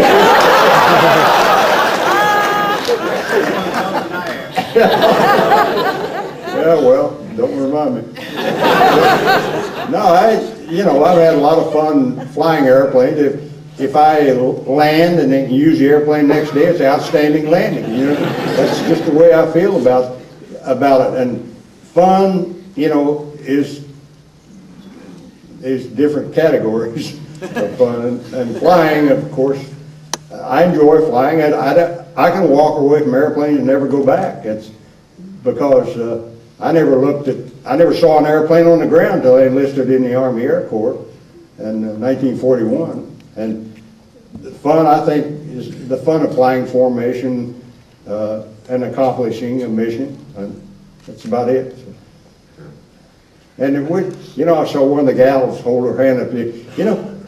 Today, a lot of you all don't realize, you know, in 1943 and 44, we had 1,070 women pilots in the Air Force flying everything that we did. They weren't allowed to fly combat because women were not allowed to fight. And consequently, those gals did a tremendous job. And today in our Air Force and Navy, we have gals flying F-15s, F-15s, F-22s, and man, they'll water your eyes. I think they're very, very good. And that's one thing that we developed in the Air Force especially. We've got, like I say, we got gals flying the F-22s, and they're as good as the men are. And the only thing that you have to accept one, we call it a terrible fact. If you're a woman pilot, as long as you're in that airplane, you're a warrior. If you get shot down, you're a sex object. That's just the way it is. And as long as you accept that, and like the 5 nurses on the Corregidor that were captured by the Japs that led a terrible life, and that's one. And I think the gals accept this very readily. So, yeah, you got a gal back there. I'd like to know, what is the greatest leadership lesson you've learned in your life? What is the greatest leadership lesson you've learned in your life? Yeah, just go. You know, the whole thing, and you see a lot of this in the industry today, where a board of directors elect a CEO that didn't come up in the system. Some of the most effective wing commanders that we've got were guys that started at the bottom in their wings and come out to be commanders. And we just have too many guys that set up here as an aide to a 4-star general in order to fill the block and make general. He assigned him as a wing commander, and he didn't know the FA about their wing. And that's just the way it is. And that's a very bad system that is developed in our military. We'll take 2 more questions. With the advent of suborbital launch, where do you see us going in 5 to 10 years? Where do you see us going in 5 to 10 years? In what was the first With one? suborbital launch. Suborbital launches. Where do I see us going? If you go to church, you won't go down. That's for sure. No, I don't predict things because it's too unpredictable. And it's just like, who knows? We develop technology and use it. And especially like my job, like Don and I were here, I don't know, a couple years ago, and the lady said, "What's the best airplane you ever flew?" And I said, "The one that kills the best." And then she got shocked. Well, that's my job. And that's what you've got to learn to expect out of guys that are involved in military research as well as fighting. Where is it, lady? Yeah, right there. Oh. Chuck, do you enjoy driving the pace car at the Indy 500? Do you enjoy driving the pace car at the Indy 500? Yeah, I didn't have to buy it. It was fun. I'd never been to an Indy 500 race, and I ended up driving the pace car. It was interesting, but here again, these professional fender benders don't have very high mental level. We'll take one more since that was a car question. On the X1, I've read a number of different articles on the burn time of the rocket engine. From your experience, what would you say the average burn time is? What was the average burn time of the rockets on the X1? Well, we had 4 chambers on the X1, number 1, with 300 gallons of liquid oxygen and 300 gallons of alcohol. If I burned one chamber, I had 10 minutes. If I burned 2, I had 5, and 4, I had 2.5. Now the X1A, which had double the fuel, I had almost 18 minutes of single chamber operation, or 4.5 minutes with all 4. And that's reading also. You're getting close to 7,000 pounds of thrust out of the rocket engine in an airplane that weighs only 5,000 pounds. And like the X1A, when we were at 80,000 feet, we were picking up 31 miles per hour per second. And Yeah, that's minor crap when you talk about the shuttle. Gee, that big 10 billion pound destruction. It goes like, you know, a scared rabbit. And anyway, that's what the X1A had. And it did its job. That's the main thing. So. Well done. Chuck, thank you very much. You've done it again. And, you'll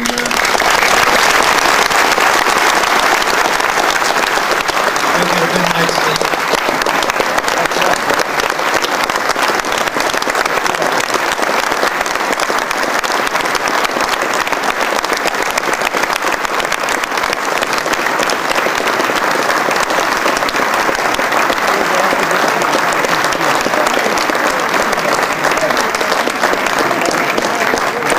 Thank you all very much for coming. Our next, on November 17th, Robin Olds will be speaking here. It should be very interesting. And please exit by the rear of the auditorium. Thanks again for coming. We have to climb.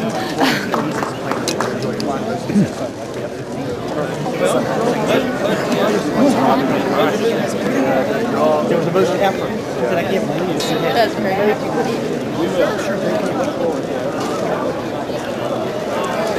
Cheers, Sue.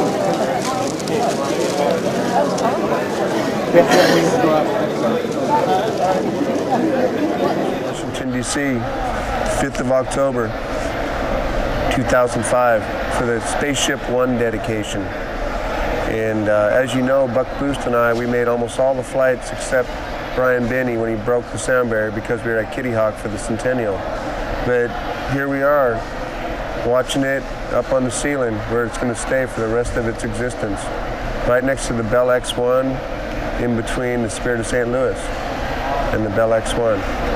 So today is the ceremony where Burt Rutan, the guy that built it, and Paul Allen, the guy that financed it, will be dedicating it to the Smithsonian, Air and Space, on this beautiful Tuesday morning.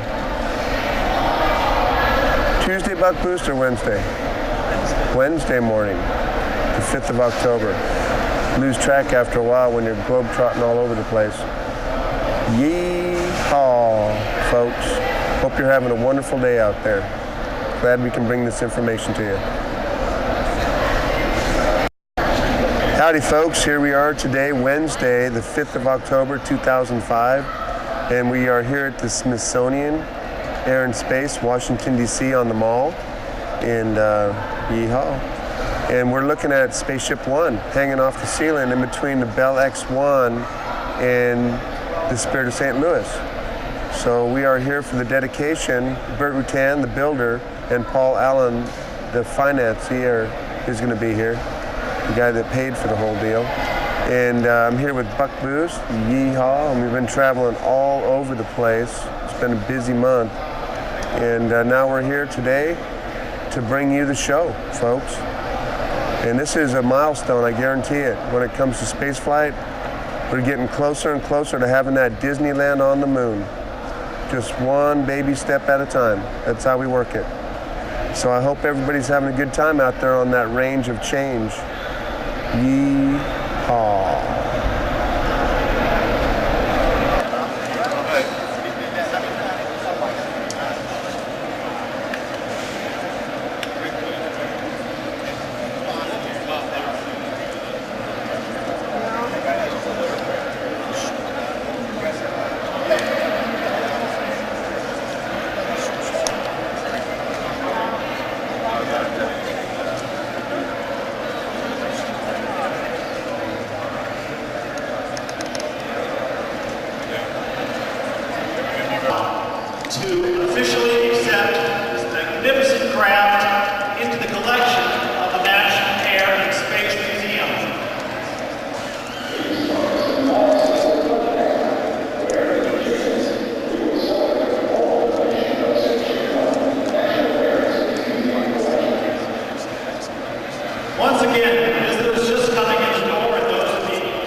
here's an excerpt from that story. If you watch the screens here, we get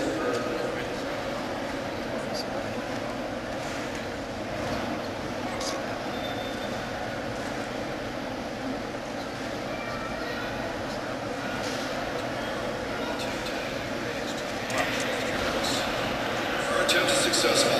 Spaceship One's pilot will become the first civilian pilot to ever cross the boundary of space in a completely privately funded vehicle.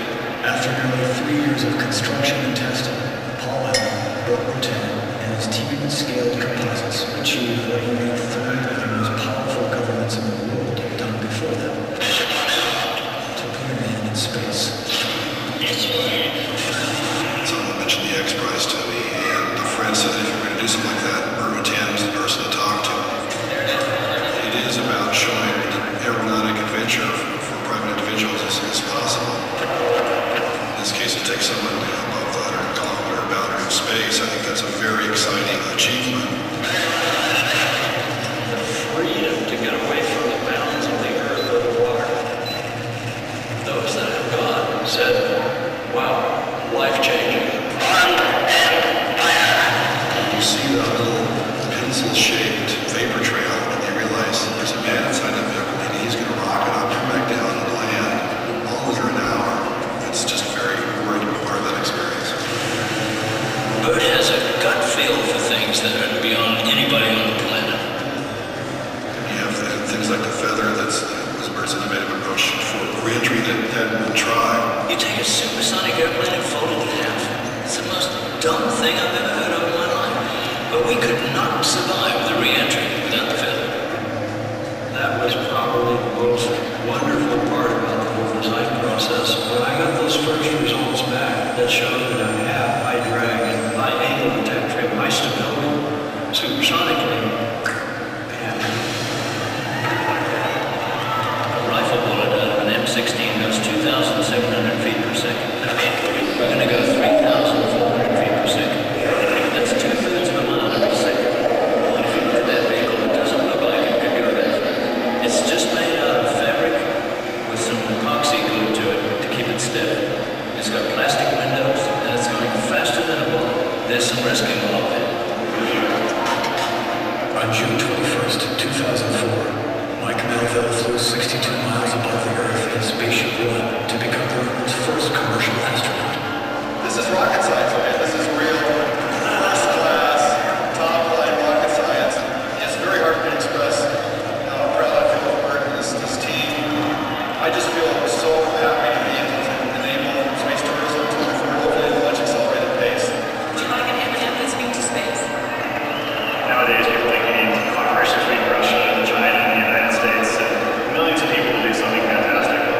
And I hopefully we show them that 20 people can do something fantastic.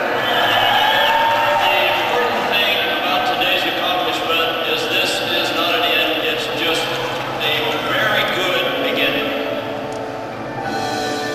The thing that I set off to do, and that is to show that a little guy like me, a small team here in Mojave, could fly a manned space flight. That's done. It's successful. Roger. It's no longer insane to think of a private company doing a manned space flight. What this means, I think, is enormous to what you'll see happen in the next 5 years, and more importantly, in the next 10 to 15 years. People dream about affordable space tourism. It's not just a dream.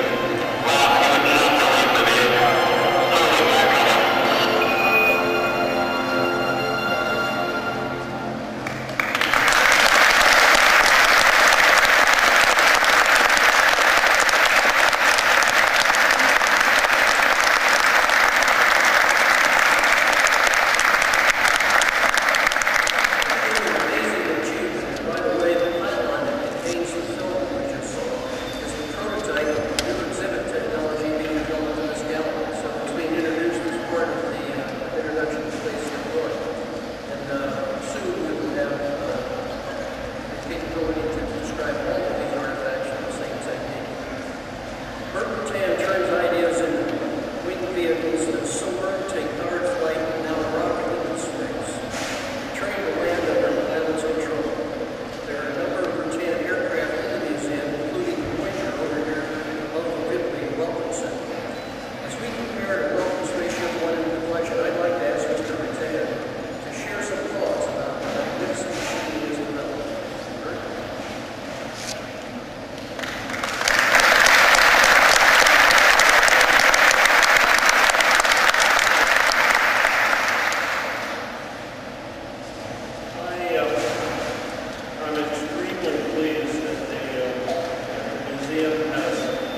this early understood the significance of what we completed last year,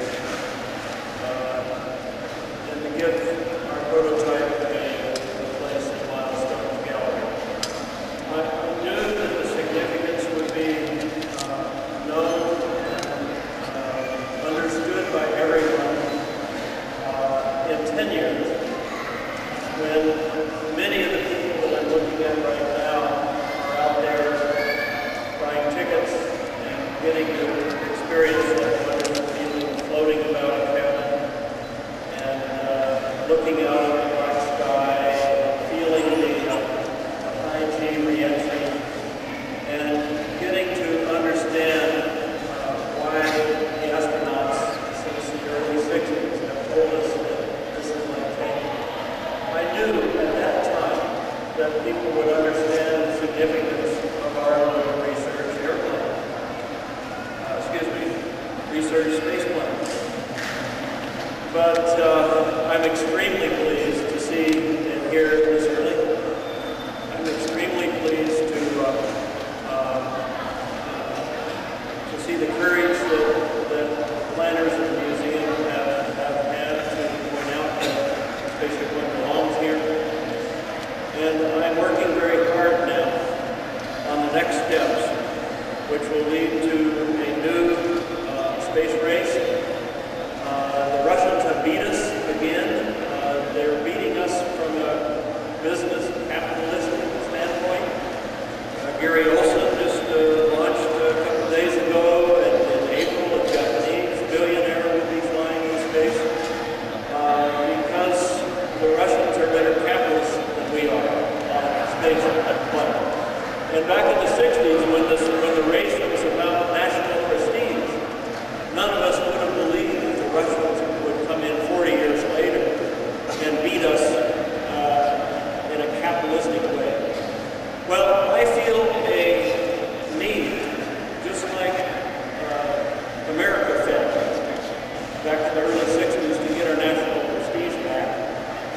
And I feel a need to get our prestige as a business, as an industry,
presence in the Smithsonian shows once again that America's milestones in flight are not all behind us.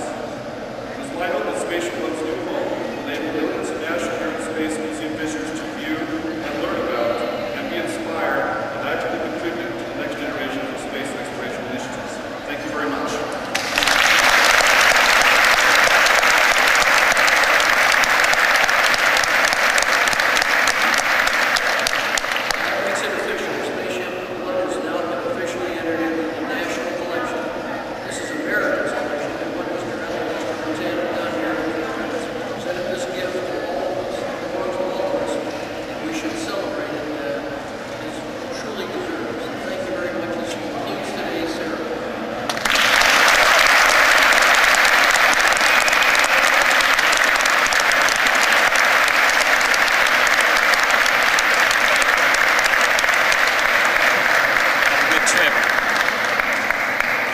Have a good trip. See you next time. Thanks. Good meeting you.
Like the media? Yeah, we have it.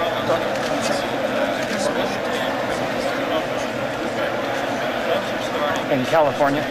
Do you have a badge? Where are you with? United Horizons.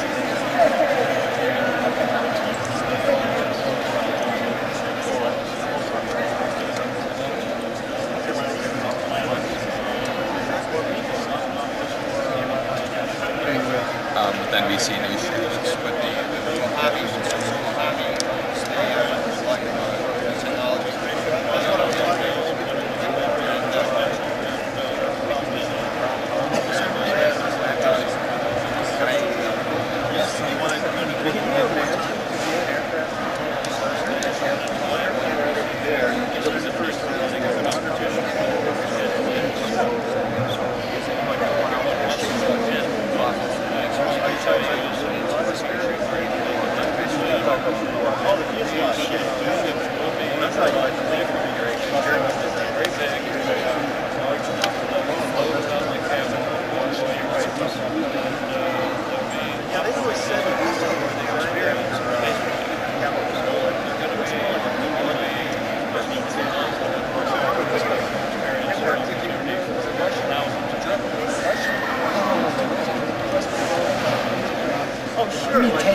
Right there.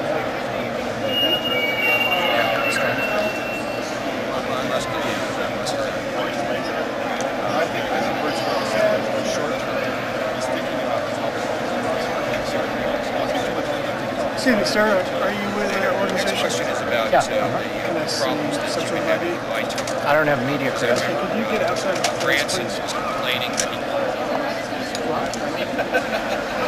Did you say third wealthiest person? Yeah, I will be in New Mexico Thursday. So, yeah, all right. Okay, or just tell them that I'll call them up and chat with them. All right, just tell them that, okay?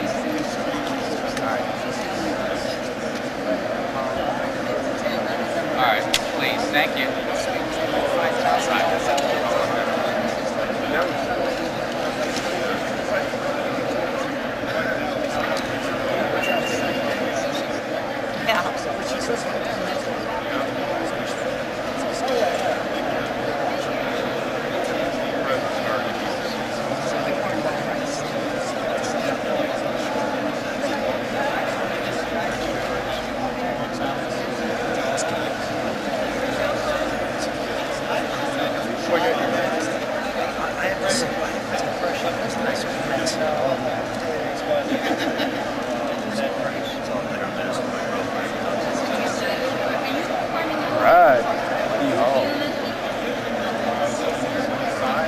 Let's get some. Here we are with Jack Daly. He runs the Smithsonian, and we have Burt Rutan, the builder of Spaceship One, and we also have Paul Allen, the guy that financed the whole operation. And they're right now meeting with the media and giving their story about the next step in spaceflight, which looks tremendously exciting, I might add, as you well know, because you're tracking on this trail of progress. Yeehaw, folks, as we ride that range of infinite change. And now Spaceship One, 5th of October, 2005, belongs to the Smithsonian here in the Milestone Gallery. And this is a gallery of greatness as far as exploration, which is a primary substance of science if it's done properly. Exploration, we couldn't do it without it, folks. And here's a prime example of what we're talking about. We're getting ready, one step closer to the Disneyland on the moon. Yee-haw. I'm gonna go over there, partner. I'm gonna go give Bert this. Excuse me. Oops. No, leave it off. It's not into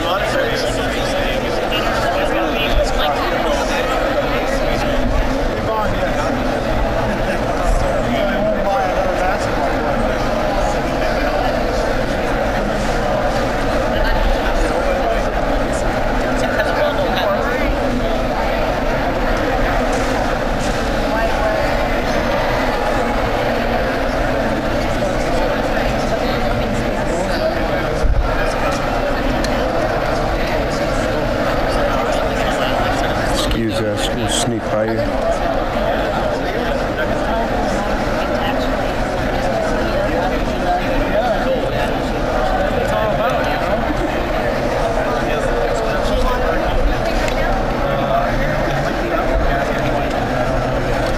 I was just out there for a week.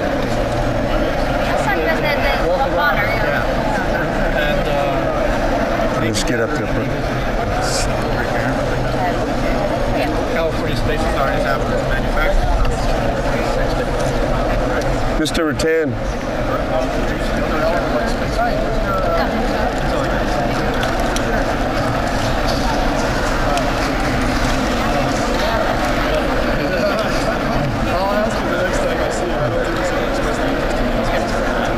Thank you, sir. I have something for you, sir. That's for you. Thank you.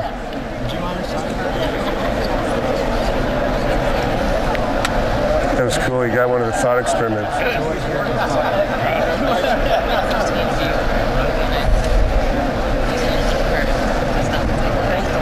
I think he signed off on the fantail.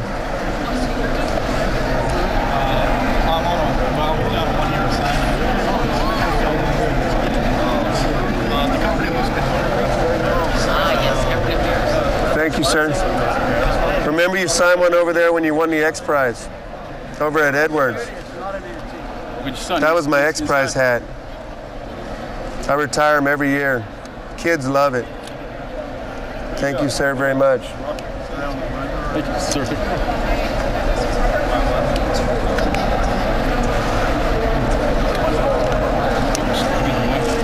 Sir, this is what you get. That's for you. Oh, thank you. Thank you. That's a vision coin right there. Been all around the world.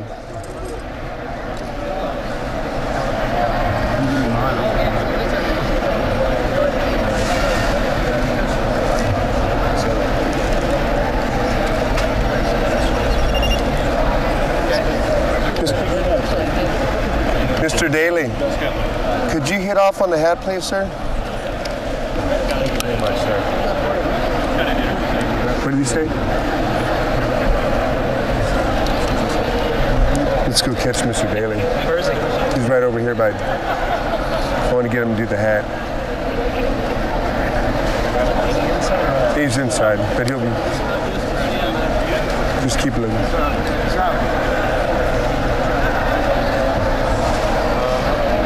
Okay, let's go back this way, because he's going to go this way. Speak up.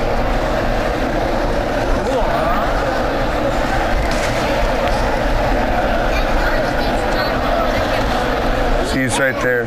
I just want to catch him.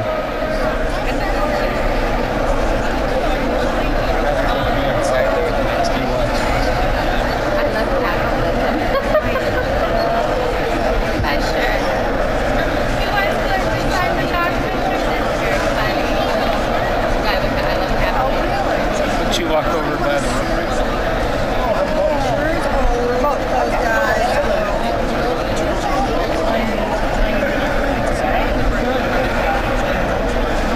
Mr. Daly. Mr. Daly, could you, I have a pen. He's not signing? I think he's busy or something. I think he's nodding his head like yeah, but I think he's just a little Oh, okay, okay. I think he said in a minute. Oh, is that what he said? I think.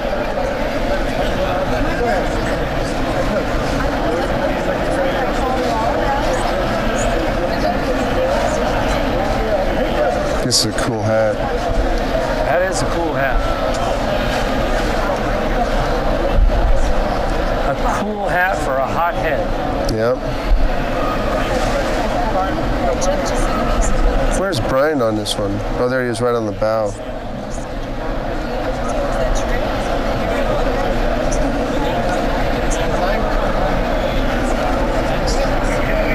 There they go. He got his vision coin, he was looking at it. Yeah, he was. I got it all on tape, too. Did Bert get a coin? Yeah, he got one in San Luis. Oh, we were there.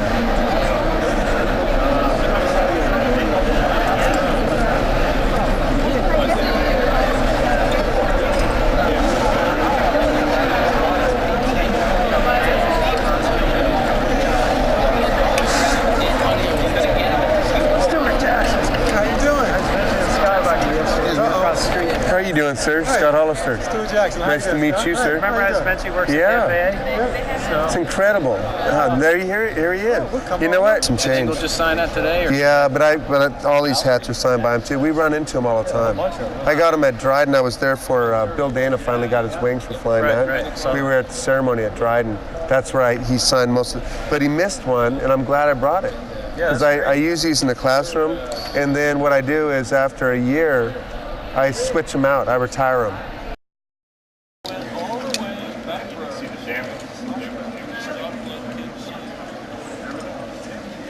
Oh, this is cool.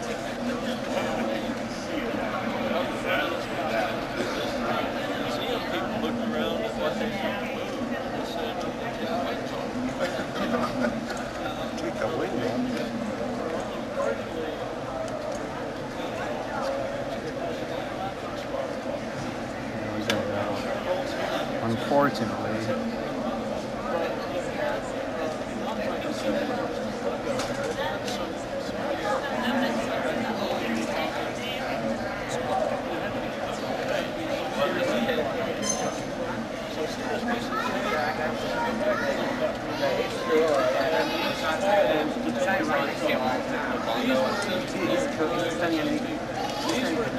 How often you get see Burt Rutan giving a tour of the Voyager?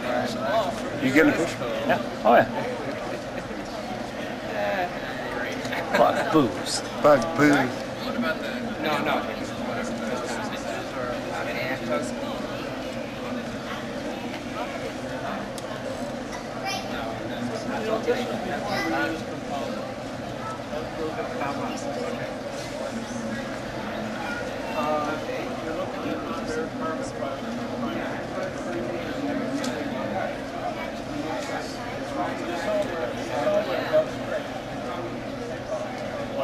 I never noticed.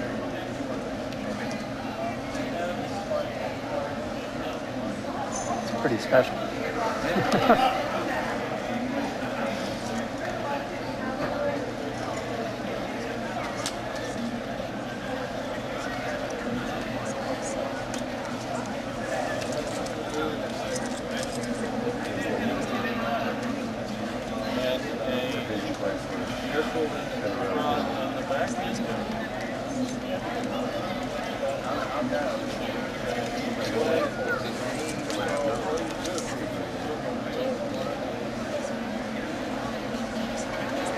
After, like to get in the jet.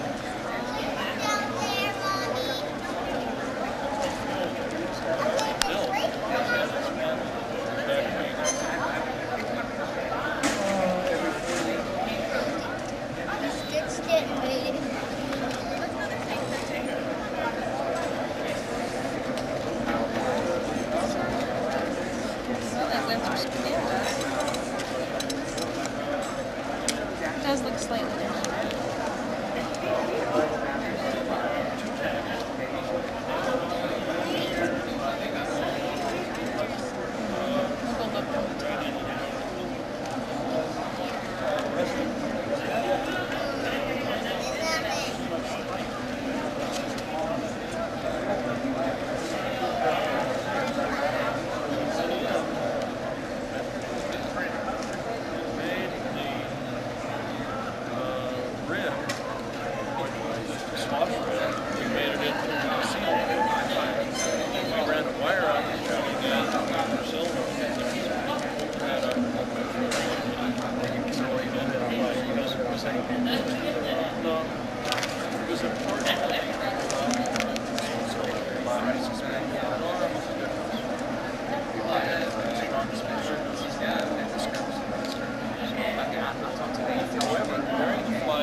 He just finished another one.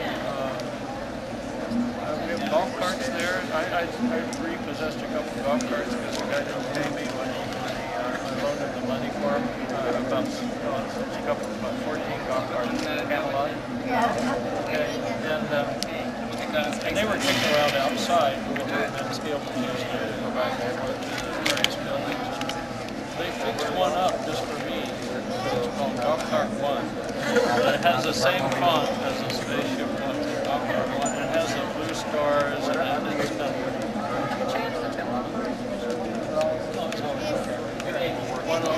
100 KM station someone.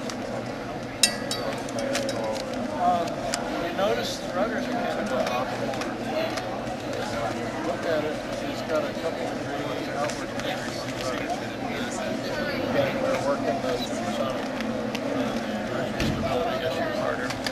We made a mistake by accepting an airplane with that much dynamo effect. I felt that the big risk, you were there then, I felt the big risk was the carefree reentry, the feathered reentry. You know, everybody thought, oh, that's wacky, that won't work. And I had a bunch of real smart people tell me that that thing would wrap up into an unrecoverable flat spin. There's no way of controlling it. It's stupid. Well, what did the simulator? The simulator was working pretty good then, right? Well, it's only as good as fluid, right? Yeah, exactly. But anyway, because I thought carefree reentry was the biggest risk, I insisted on putting the wing high, so the spar goes over the motor. Now, knowing that we just have way too much dehedral effect. We had plans to put strakes out of the leading edge of the wing going down like this and forward to get rid of as much of the dihedral effect as we can. We were even looking at a foldable fin on the bottom, which would get rid of dihedral effect. Bottom line, we ended up living with it, training the pilots that you got to roll the thing with the pedals or the on-trim. And we just lived with it. On the first X-Prize flight, Mike, who had done a poor job of the first part of the trajectory on the first space flight back in June, he went through some wind shear, he controlled for it, he over-controlled and rolled clear past vertical. When he's supposed to be pulling 2 or 3 Gs this way, he's upside down, you know. And he got it back underway, and he never got it onto the trajectory. It was a full 11 degrees from getting his trajectory. And we had put an automatic shut-off on the motor at 76 seconds just because of our fear of going way too high the first time, because it was a big envelope expansion. We'd only been to 212,000 feet. Now we're going to go 340 or something. But we were going to have him shut it down once he got an indication that he'd get 200 kilometers, or let it automatically shut down. But he did such a poor job of that first pull-up that he tracked later, and we're looking at it. He didn't think he'd made it. The predictor he thought was a little short, and we watched it, and I'm looking at this altitude count up, you know, 320, 321.